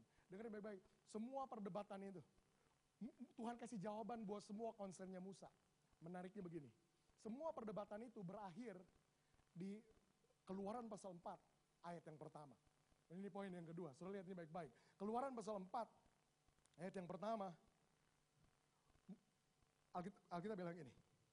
Lalu saut Musa, perhatikan. Tadinya sebelumnya debat terus. Pada ujung dari perdebatan, Musa bilang gini sama Tuhan. Lalu saut Musa, bagaimana jika mereka tidak percaya kepadaku dan tidak mendengarkan perkataanku, melainkan berkata Tuhan tidak menampakkan diri kepadamu. Sampai di situ dulu. Coba perhatikan. Pada akhirnya, perhatikan gini, Musa nyerah juga. Nyerah juga untuk bilang, ya udahlah Tuhan, aku pergi Tuhan. Tapi kemudian Musa keluarin senjatanya yang terakhir. Dia ngomong begini, Musa ngomong sama Tuhan, Tuhan gini deh Tuhan. Gimana kalau aku pergi nih, oke aku pergi nih. Tapi gimana kalau ketika aku pergi, mereka gak percaya bahwa engkau yang mengutus aku. Mereka gak percaya bahwa engkau yang kirim aku untuk bebaskan mereka. Musa akhirnya nyerah, dia mau pergi. Tapi kemudian dia punya argumen terakhir itu, dia bilang, gimana kalau mereka gak percaya? Dengar ini baik-baik. Apa yang Musa ngomong, kalau saya ubah bahasa, pakai kata-kata zaman sekarang, ini yang Musa pada dasarnya ngomong. Musa mau bilang gini deh Tuhan, katakanlah aku pergi. Apa yang bisa aku bawa untuk tunjukkan sama mereka, untuk buktikan sama mereka bahwa memang engkau yang utus aku. Benar gak? Sama kan? Gimana kalau aku pergi, mereka gak percaya engkau yang utus aku. Gitu kan dia ngomong. Dengan kata lain Musa bilang gini deh Tuhan, kalau engkau modalin aku, apa Tuhan yang bisa aku bawa? Apa Tuhan yang bisa aku pakai untuk tunjukin sama mereka bahwa memang benar engkau yang utus aku. Saya gak tahu apa yang ada dalam bayangan Musa. Mungkin dia tunggu gitu, senjata gitu dari langit. Kalau saya yang hidup di abad 21 begini, pikiran saya agak sedikit lebih wild dikit sama Musa. Mungkin dia bayangin gini Tuhan, kalau engkau kasih aku tongkat petir kayak dari Zeus gitu, zoom gini. Mereka bakalan percaya engkau yang utus aku. Jeder gitu, wah ini Tuhan yang kirim pasti nih. Nggak tahu mungkin Musa bayangin Tuhan, kalau engkau kasih palu gitu kayak Thor gitu, wah mereka bakalan percaya bahwa engkau yang utus aku. Dengan kata lain gini, Musa bilang gini Tuhan, kalaupun kau mau utus aku, engkau harus kasih aku sesuatu dari langit. Tuhan, kalau engkau bikin aku jalan, ngambang 5 cm gak kena tanah gitu, orang bakal percaya saya nabi Tuhan. Tuhan, kalau saya angkat tangan begini 2000 orang rebah, mereka akan percaya Tuhan. Kalau engkau yang utus aku Tuhan, Tuhan. Musa pada dasarnya, Tuhan, kasih aku sesuatu yang bisa tunjukin sama orang-orang ini bahwa memang engkau yang utus aku. Mungkin Musa bayangkan hal-hal itu. Kalau engkau kasih aku urapan, kalau engkau kasih aku urapan kesembuhan, kata-kata hikmat marifat, ketemu orang di kantong kiri kamu ada duit 550 perak, di kantong kanan kamu ada duit 2.350, wah tajam sekali, wah ini pasti dikirim sama Tuhan. Nggak tahu, mungkin Musa punya ekspektasi kayak gitu. Dia bilang, Tuhan apa yang bisa aku pakai untuk tunjukin sama mereka bahwa memang engkau yang ngutus aku. Menariknya begini, Tuhan jawab Musa justru dengan kasih pertanyaan yang lain. Musa tanya, apa Tuhan yang bisa aku bawa? Tuhan malah jawabnya begini. Tuhan jawab sama Musa, apa itu yang ada di tangan kamu? Dalam perjalanan saya ikut Tuhan, saya mulai belajar begini. Seringkali pertanyaan Tuhan justru adalah pernyataan Tuhan. Many times, God's question is actually God's statement. Waktu Tuhan nanya sama kita, bukan karena Tuhan nggak tahu apa yang kita pegang atau apa yang kita bawa. Bukan karena Tuhan nggak tahu, tapi lewat pertanyaan Tuhan seringkali Tuhan berusaha tunjukin sama kita apa yang kita pikir kita nggak tahu. Tuhan tanya sama Musa, apa itu yang ada di tangan kamu? Apa yang Tuhan lakukan? Tuhan lagi alihkan perhatian Musa. Saya sebutnya begini, God is diverting his attention. Tuhan lagi alihkan perhatian dia. Berusaha tunjukin sama Musa, Tuhan mau bilang gini sama Musa, Musa, stop fokus sama apa yang kamu gak punya. Dan mulai lihat apa yang sebenarnya kamu punya. Banyak dari kita berhubungan dengan Tuhan, kau mau pakai hidupku, tapi aku gak bisa khotbah Tuhan, aku gak punya urapan begini, aku gak bisa bernubuat, aku gak bisa nyanyi, aku gak bisa WL, aku gak bisa singer, aku gak bisa main musik. Semua yang kita gak punya kita bawa sama Tuhan. Tuhan juga tahu saudara gak bisa semua itu. Tapi Tuhan berusaha ngomong gini sama Musa, Musa stop fokus sama apa yang kamu gak punya. Stop fokus sama apa yang gak ada sama kamu. Apa itu yang ada di tangan kamu?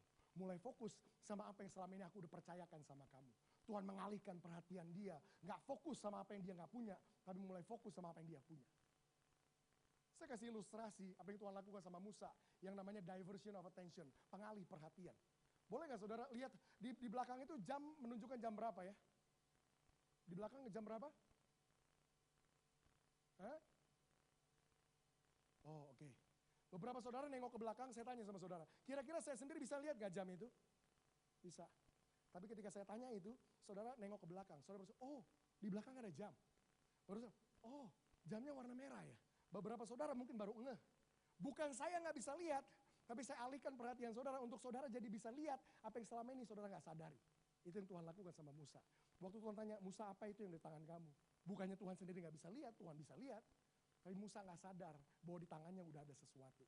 Dia cuma fokus sama apa yang dia nggak punya. Dia cuma fokus apa yang Tuhan bisa kasih. Baru Tuhan bilang sama Musa, Musa semua yang kamu butuhkan untuk aku bisa pakai kamu, semuanya udah ada di tangan kamu sendiri. Kamu gak butuh sesuatu yang berasal dari langit lagi. Kamu gak butuh urapan yang bikin kamu ngambang 5 cm dari tanah. Kamu gak butuh urapan yang kamu angkat tangan 2000 orang rebah. Kamu gak butuh semua itu. Semua yang kamu butuhkan untuk aku bisa utus kamu dan pakai kamu untuk membebaskan bangsa ini. Semuanya udah ada di tangan kamu. Itu yang Tuhan berusaha ngomong. Tuhan tanya sama Musa, Musa apa itu yang di tangan kamu? Musa bilang, tongkat. Dengarkan baik-baik. Semua yang saudara butuhkan untuk Tuhan bisa pakai hidup saudara, membebaskan bangsa ini, semua yang saudara butuhkan, semuanya udah ada di tangan saudara. Tuhan tanya sama Musa, apa yang tangan kamu? Musa bilang, tongkat. Dengarkan ini. Buat kebanyakan di antara kita, jawaban Musa sama sekali gak masuk akal. Artinya gini, tongkat. Maksudnya apa tongkat? Respon yang kedua, tongkat. Pak, saya gak punya tongkat. Bapak bilang semua yang saya butuh dari tangan saya gak pegang tongkat kayak Musa. Well, buat kebanyakan dari kita, tongkat gak ada artinya. Tapi ketika Tuhan tanya sama Musa, Musa tahu persis apa artinya tongkat yang ada di tangannya. Ketika Tuhan tanya, Musa apa itu yang ada di tongkat, di tangan kamu? Musa bilang tongkat. Buat Musa, tongkat itu punya arti. Apa itu tongkat? Pengertian tentang apa itu tongkat akan bantu kita bisa mengidentifikasi hal tersebut yang Tuhan mau pakai di dalam hidup kita untuk membebaskan bangsa ini. Apa itu tongkat? Yang pertama, tongkat di tangan Musa itu merepresentasikan yang pertama. Musa itu siapa sih? Musa itu sebelum itu siapa? Gembala. Buat seorang gembala, tongkat ini begini, tongkat itu melambangkan identitas dia. Zaman itu, kalau lihat orang bawa tongkat, orang tahu ini gembala. Kalau ini tentara, dia akan bawa pedang atau dia akan bawa tombak. Dengan kata lain ketika Tuhan tanya sama Musa, pertama kali, Musa, apa itu yang di tangan kamu? Musa bilang tongkat. Yang pertama Tuhan mau bilang, Tuhan mau pakai identitas dia. Tuhan mau pakai identitas saudara. Apa itu identitas? Bahasa kerennya, Tuhan mau pakai profesi dia. Tongkat, gembala. Tuhan bilang, aku mau pakai profesi kamu untuk membebaskan bangsa ini. Setiap kita punya tongkat di tangan kita. Setiap kita punya identitas. Setiap kita punya profesi. Gimana kalau ternyata hal tersebut yang Tuhan mau pakai dalam hidup saudara untuk membebaskan bangsa ini adalah itu, profesi saudara. Selama ini iblis telah berhasil menipu orang Kristen dengan pemikiran, well apa yang kamu kerjakan sebagai profesi kamu itu sekuler. Kalau kamu mau melayani Tuhan, kamu harus lakukan yang rohani.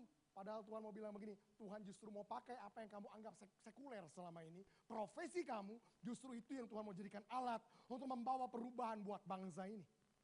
Jangan lagi lihat profesi saya sebagai area sekuler yang dimana saya nggak bisa melayani Tuhan di situ. Tuhan seperti kepada Musa, Tuhan ngomong sama saudara, Tuhan mau pakai tongkat saudara. Tuhan mau pakai profesi saudara untuk membebaskan bangsa ini. Mungkin ada saudara yang ada di area pendidikan, saudara guru, saudara ngajar di situ. Saudara punya tools yang dibutuhkan untuk mulai mendidik bangsa ini. Mungkin beberapa saudara di area bisnis, saudara punya tools yang dibutuhkan untuk mulai memberantas yang namanya pengangguran di bangsa ini. Mulai buka bisnis lebih banyak, mulai tawarkan lapangan pekerjaan lebih luas, mulai pekerjakan orang-orang sehingga gak ada lagi pengangguran di luar sana. Saudara yang ada di bidang berbeda-beda di luar sana, masing-masing saudara punya profesi yang Tuhan mau jadikan alat untuk membawa perubahan buat bangsa ini. Tongkat yang kedua di tangan Musa. Bukan cuma tongkat ini melambangkan profesinya. Bukan cuma tongkat di tangannya ini melambangkan identitasnya. Tapi tongkat yang kedua, ini juga melambangkan gini, income-nya. Buat seorang gembala, tongkat adalah alat yang dia pakai, yang melaluinya dia dapatkan penghasilan dia. Gimana kalau Tuhan mau bilang sama kita, sama seperti Tuhan ngomong sama Musa, apa itu yang di tangan kamu? Aku mau pakai itu. Tuhan mau bilang sama kita, Tuhan mau pakai income kita untuk merubah bangsa ini. Tuhan mau pakai penghasilan kita untuk merubah bangsa ini. Problemnya kebanyakan kita begini, waktu kita dibaptis, dompet kita tinggal di atas, bener ya? Artinya badannya dibaptis, dompetnya nggak ikut dibaptis. Makanya kita bilang, hidup saya milik Tuhan, tapi dompet saya milik saya. Gimana kalau Tuhan berusaha ngomong buat musim ini? Tuhan nggak mau kita kasih dia setengah-setengah. Tuhan mau pakai income kita untuk bawa perubahan buat bangsa ini. Tuhan mau pakai apa yang Tuhan percayakan dalam hidup saudara, keuangan saudara, untuk bawa perubahan buat bangsa ini. Maksudnya gimana tuh Pak? Maksudnya gimana tuh Kak? Banyak dari kita berusaha untuk bisa diberkati lebih lagi dari Tuhan. Dalam bisnis kita, pekerjaan kita, apapun yang kita lakukan. Dengar ini baik-baik, ketika kita ngerti prinsip ini, berkat Tuhan akan mulai ngalir dengan cara yang luar biasa dalam hidup saudara. Prinsip apa? Ketika kita mulai berani untuk bilang ini, Tuhan, tongkat saya, pakai Tuhan untuk membawa perubahan buat bangsa ini. Income saya pakai Tuhan. Ketika kita izinkan Tuhan, bahkan untuk mulai terlibat di dalam area keuangan kita lagi bilang gini, Tuhan, aku berikan engkau alasan untuk memberkati aku lebih banyak. Ketika kita kerja hanya untuk diri kita sendiri, orang datang sama Tuhan minta kaya. Tuhan, aku mau jadi kaya. Tuhan tanya, kenapa aku harus bikin kamu kaya? Kemudian orang ini jawab, iya Tuhan, aku pengen beli Ferrari, aku pengen liburan keluar negeri tiap minggu, aku pengen beli tas ini dan itu, aku pengen begini, aku pengen makan di sini, aku pengen. Tuhan bilang, aku gak punya alasan untuk bikin kamu kaya. Tapi ketika ada orang yang sama, mengizinkan Tuhan pakai area keuangannya untuk bilang ini, Tuhan, aku mau mulai berkati orang-orang ini. Aku mau mulai kasih pendidikan gratis buat orang-orang yang gak bisa sekolah. Aku mau mulai kasih makan buat anak-anak di jalanan.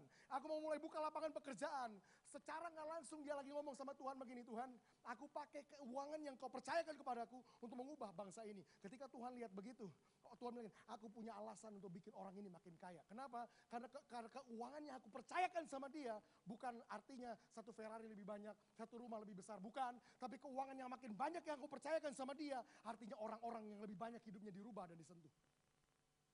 Ketika kita berani untuk bahkan mengizinkan Tuhan pakai area keuangan kita sama Tuhan, kita sebenarnya sedang mengizinkan Tuhan, memberikan alasan sama Tuhan untuk memberkati hidup kita lebih lagi.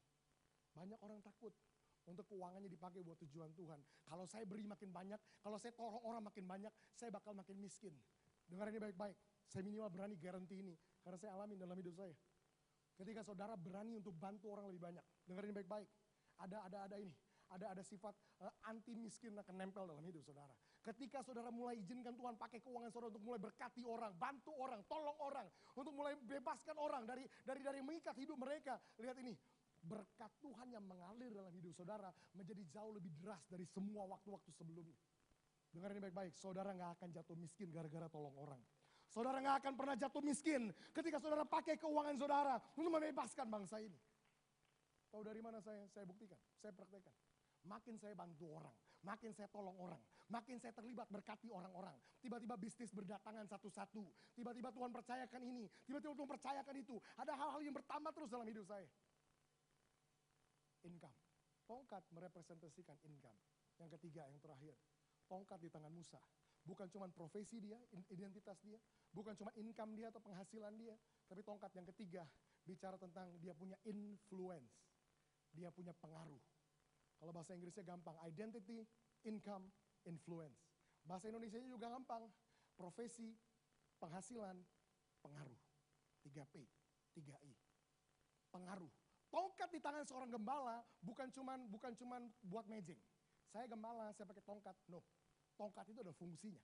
Tongkat dipakai sama gembala untuk mengarahkan domba-dombanya. Tongkat dipakai sama gembala ketika ada domba yang jatuh, dia tarik pakai tongkatnya. Jadi tongkat merepresentasikan dia punya influence. Dengar ini baik-baik. Setiap daripada kita punya profesi. Setiap daripada kita punya income. Dan setiap daripada kita punya satu bentuk pengaruh dalam hidup kita. Pak, saya bukan pemimpin gereja, saya nggak ngomong tentang itu. Kalau saudara ibu rumah tangga, minimal saudara punya pengaruh atas anak-anak saudara. Kalau saudara ibu rumah tangga, minimal saudara punya pengaruh atas teman-teman ibu-ibu lain yang ada di RT, yang ada di RW, yang ada di arisan. Saudara punya pengaruh sama mereka. Selama ini kita nggak berpikir bahwa pengaruh kita Tuhan mau pakai untuk bawa perubahan buat bangsa kita. Kita berpikir pengaruh kita, teman-teman kita, cuma area yang dimana saya bisa have fun sama mereka, senang-senang, nongkrong-nongkrong, ngekongko-kongko sama mereka. Tapi ternyata Tuhan mau tantang kita hari ini. Bersedia nggak kita untuk izinkan Tuhan pakai influence, pengaruh yang kita punya untuk mulai bawa perubahan buat bangsa ini. Dengar ini baik-baik.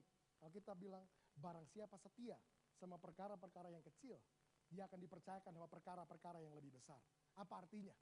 Orang-orang yang setia mengizinkan Tuhan memakai pengaruh yang dia punya. Orang-orang yang setia mengizinkan Tuhan memakai pengaruh yang dia punya. Sekalipun dimulai dengan level yang paling kecil, kamu pasti bertumbuh dan pengaruhmu pasti makin besar. Dengar-dengar ayat tadi, gak boleh pernah dipakai untuk jadi alasan hidup kita kecil terus-terusan.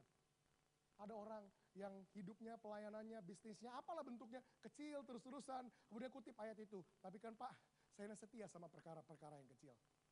Salah kutip, kenapa? Karena Alkitab bilang begini, barang siapa setia sama perkara-perkara yang kecil, dia akan dipercayakan perkara-perkara yang besar. Dengarkan ini, bukti bahwa kamu memang benar-benar setia sama yang kecil, pasti kamu jadi besar.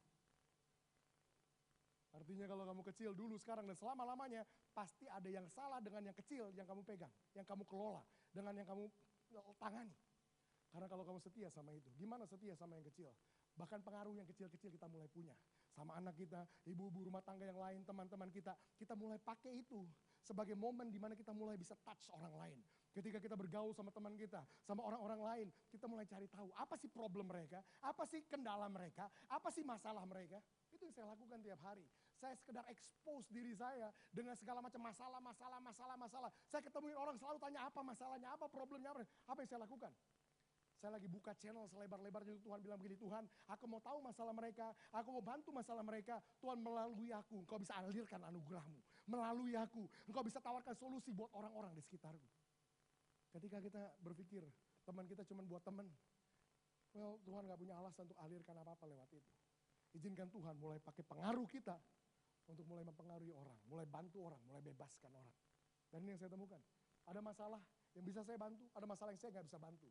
Tapi minimal dalam bentuk apapun, ketika saya mulai expose diri saya, Tuhan pakai pengaruh yang saya punya, pakai pengaruh yang saya punya, pakai pengaruh yang saya punya. Lihat ini, makin kesini makin banyak masalah yang bisa saya bereskan. Artinya apa? Tuhan makin percayakan hal-hal yang lebih besar. Pesan yang saudara dengar hari ini, minggu lalu saya bawakan pesan ini di Komisi Pemberantasan Korupsi, KPK. Bentuknya kayak gini masuk KPK, saudara sendiri bayangkan, saya juga gak percaya. Tapi ketika saya mulai setia, mulai pakai pengaruh yang saya punya. Kecil. Saudara boleh tanya anak-anak rohani saya bukan tipe orang yang cuma mau diundang ke gereja besar, yang cuma mau ketemu orang penting, yang cuma mau konseling orang kaya. Saya bukan tipe yang kayak gitu. Orang yang gak punya apa-apa, orang yang nganggur, orang yang punya masalah dalam hidupnya, itu yang saya cari, itu yang saya jumpain. Kenapa saya mau lakukan itu? Karena saya tahu, di mana ada masalah yang semakin serius, semakin berat, semakin kritis, di saat itulah ada anugerah Tuhan semakin berlimpah-limpah tersedia buat mereka. Dan ada orang-orang ini yang mulai mengalami perubahan-perubahan hidup secara radikal, secara besar. Dan ketika setia sama perkara-perkara yang kecil, jangan heran ketika Tuhan mulai connect, Tuhan mulai hubungkan, Tuhan mulai pertemukan dengan orang-orang yang ada di atas sana. Tuhan tanya apa itu yang ada di tangan kamu. Jangan berpikir ketika Tuhan mau pakai hidup kita harus tinggalkan profesi kita. Tuhan justru mau pakai profesi saudara, Tuhan mau pakai income saudara, dan Tuhan mau pakai pengaruh yang saudara punya untuk mendatangkan kebebasan buat bangsa ini. Bantu orang, sentuh orang, tolong orang, rubah hidup orang lewat apa yang ada di tangan saudara. Saya akan tutup dengan ini, saya nggak tahu kok nggak ada timer, masih ada waktu atau enggak? 6 menit, oke good. Saya akan tutup dengan ini. Ketika Musa, dia identifikasi apa yang ada di tangannya. Tuhan tanya apa itu yang ada di tangan kamu? Tongkat. Musa ngerti apa artinya. Pertama Musa bilang, Tuhan apa yang bisa aku pakai untuk buktikan sama mereka bahwa engkau yang utus aku. Tuhan bilang, kamu gak butuh sesuatu yang turun dari sorga. Saudara gak butuh urapan yang bikin saudara merinding-rinding, jalan gak nginjak tanah, saudara gak butuh semua itu. Semua yang saudara butuhkan untuk Tuhan bisa pakai hidup saudara dengan luar biasa, semuanya udah ada di tangan saudara. Tuhan tanya apa itu yang di tangan kamu? Musa bilang tongkat. Tuhan mau pakai profesi saudara, Tuhan mau pakai income saudara, Tuhan mau pakai pengaruh saudara. Menariknya Tuhan bilang begini di akhir. Tuhan bilang gini, Musa, apa yang tangan kamu? Tongkat. Tuhan bilang gini sama Musa, letakkan di tanah. Letakkan di tanah. Apa itu letakkan di tanah? Letakkan di tanah adalah tindakan kita berani menyerahkan itu sama Tuhan. Ini Tuhan, pakai Tuhan. Itu. Ada pengkhotbah, ada pendeta yang bilang begini, kalau kamu mau dipakai Tuhan, kamu harus letakkan profesi kamu kayak Musa. Artinya apa? Tinggalkan bisnis kamu, tinggalkan perusahaan kamu, tinggalkan pekerjaan kamu, layani Tuhan full time. Saya bilang, kenapa interpretasinya begitu? Karena ketika Tuhan bilang letakkan di tanah, habis itu Tuhan suruh pungut lagi kan? Berarti jangan diinterpretasikan, kalau Tuhan mau pakai hidup seseorang, orang itu harus tinggalkan profesinya, tinggalkan karirnya, tinggalkan perusahaannya. Siapa yang bilang begitu? Letakkan di tanah, bukan artinya tinggalkan profesi saudara. Letakkan di tanah artinya gini, serahkan sama Tuhan. Izinkan Tuhan pakai profesi saudara, izinkan Tuhan pakai income saudara, izinkan Tuhan pakai pengaruh saudara untuk bawa perubahan buat bangsa ini. Letakkan. Apa yang Tuhan lakukan ketika Musa letakkan? Tuhan buat mujizat dengan apa yang ada di tangannya. Tadinya bisnis saudara cuma kecil-kecilan terus. Tadinya income saudara cuma segitu-segitu aja. Tadinya pengaruh saudara ya cuma itu-itu aja. Tapi ketika Tuhan, saudara mulai izinkan Tuhan pakai itu, tiba-tiba mulai meledak di situ. Bisnis saudara yang saudara nggak duga-duga mulai meledak di situ. Income saudara yang tadi saudara bikin udah 10 tahun naiknya kecil terus. Tiba-tiba mulai ada lompatan di situ, terobosan di situ. Pengaruh saudara yang saudara cuma kenal gini-gini. Tiba-tiba Tuhan mulai angkat saudara tinggi. Tuhan mulai buat mujizat dengan apa yang ada di tangan saudara. Hari ini saya mau tantang kita. Berapa banyak di antara kita yang sesudah dengar pesan ini berani bilang ini Tuhan sama seperti Musa. Kami penuh dengan keraguan. Kami nggak tahu apa yang kami harus lakukan. Kami ragu-ragu Tuhan. Tapi kami juga tahu Tuhan pada akhirnya kami nggak bisa kalahkan Engkau. Kami nggak bisa yakinkan Engkau untuk rubah pikiran. Kami tahu pada akhirnya kami akan nyerah juga. Maka sama seperti Musa Tuhan, kami mau bilang Tuhan biar rencanamu yang jadi atas hidupku Tuhan. Dan sama seperti Musa, kami mau izinkan Tuhan untuk pakai tongkat kami. Saya mau tantang saudara, berapa banyak di antara saudara yang siap lakukan itu hari ini. Mari kita berdoa sama-sama. Tuhan kami bersyukur buat pesan ini yang boleh kami dengar hari ini. Hari ini kami dengar pesan tentang bagaimana Tuhan mau mengubah bangsa kami. Kami tahu Tuhan bahwa kami sedang hidup di dalam masa itu. Bahwa sekarang adalah waktunya. Sekarang adalah musimnya. Di mana transformasi akan segera terjadi buat bangsa ini. Tapi kami dengar di awal bahwa untuk Tuhan bisa mengubah satu bangsa, Tuhan akan butuh ada orang-orang yang siap untuk diutus untuk membawa pembebasan buat bangsa ini. Tuhan selama ini kami sekedar menantikan secara pasif untuk lihat perubahan bangsa ini. Hari ini kami baru ngerti Tuhan bahwa ternyata Tuhan lagi tunggu untuk kami bangkit dan lakukan sesuatu buat bangsa ini. Dan hari ini Tuhan kami sadar bahwa ternyata semua yang kami butuhkan untuk bisa Tuhan pakai untuk mengubah bangsa ini, semuanya udah ada di tangan kami. Profesi kami, penghasilan kami, dan pengaruh kami.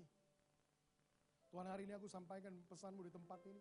Aku berdoa dan percaya ada orang-orangmu yang bangkit dari tempat ini. Orang-orang yang akan menjawab panggilan Tuhan untuk Tuhan bangkitkan sebagai pembebas bangsa ini. Ada orang-orang di tempat ini yang siap untuk letakkan tongkat mereka, untuk persembahkan profesi mereka, income mereka, pengaruh mereka, untuk izinkan Tuhan pakai hal-hal itu, untuk mereka mulai lakukan perubahan atas bangsa ini lewat hidup mereka. Hari ini saya mau berdoa dan lepaskan anugerah Tuhan buat saudara yang bilang Tuhan aku mau rencanamu jadi atas hidupku. Tuhan aku siap Tuhan untuk letakkan tongkatku. Aku siap Tuhan untuk letakkan, untuk berikan sama Tuhan profesiku, incomeku dan pengaruhku Tuhan. Untuk Tuhan pakai agar lewat hidupku Tuhan. Ada orang di bangsa ini yang akan ditolong. Ada orang-orang susah di bangsa ini yang akan dibebaskan. Ada area-area yang terbelenggu di bangsa ini yang akan dimerdekakan lewat hidupku. Saudara yang siap bilang itu sama Tuhan. Saudara yang siap angkat tongkat saudara, yang siap untuk lepaskan tongkat saudara. Boleh gak saya minta saudara untuk bangkit berdiri di tempat saudara masing-masing. Saya mau berdoa buat saudara. Berdiri di tempat saudara masing-masing, saudara gak perlu maju ke depan. Berdiri di tempat saudara masing-masing. Boleh gak saudara angkat kedua tangan saudara. Angkat kedua tangan saudara. Tanda saudara nyerah sama Tuhan, bilang Tuhan ini seluruh hidupku. Termasuk di dalamnya profesiku, incomeku dan pengaruhku Tuhan. Tuhan aku lepaskan hari ini. Pakai profesiku Tuhan. Agar lewat apa yang aku kerjakan sehari-hari. Ada orang-orang yang bisa aku tolong. Bukan cuma aku juga diguru secara profesional. Tapi di waktu luangku, aku mulai menyediakan pendidikan-pendidikan gratis. Buat orang-orang di kolong jembatan. Tuhan bukan cuma aku berbisnis secara profesional. Tapi kemudian aku mulai ciptakan bisnis-bisnis. Yang bisa memakan lapangan pekerjaan. Menciptakan lapangan pekerjaan. Untuk tolong orang-orang yang nganggur. Tuhan aku bukan sekedar dari artis-artis yang terkenal dan cari duit buat diriku sendiri. Tapi lewat dunia keartisanku, aku mulai menyebarkan buat bangsa ini nilai-nilai yang benar. Pakai profesiku Tuhan, pakai incomeku Tuhan, dan pakai pengaruh yang kami punya untuk mulai mendatangkan kebebasan buat bangsa ini. Tuhan aku berdoa buat setiap orang-orang ini yang siap melepaskan tongkat mereka hari ini. Aku berdoa Tuhan pakai hidup setiap mereka.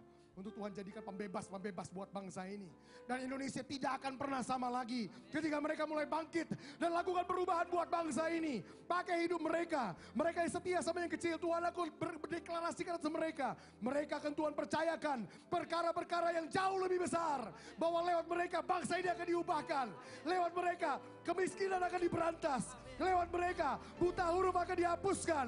Lewat mereka korupsi akan dibasmi. Tuhan pakai generasi ini untuk bawa transformasi buat bangsa ini. Dan kami akan lihat Indonesia yang baru. Indonesia tidak akan pernah sama lagi. Indonesia yang merdeka dan bebas sepenuhnya. Dan Yesus yang ada di tengah-tengahnya. Kami bersyukur Tuhan buat pesan ini hari ini. Di dalam nama Tuhan Yesus kami berdoa dan bersyukur. Yang percaya sama-sama katakan. Amin. Amin. Silakan duduk saudara. Dan atas nama Gembala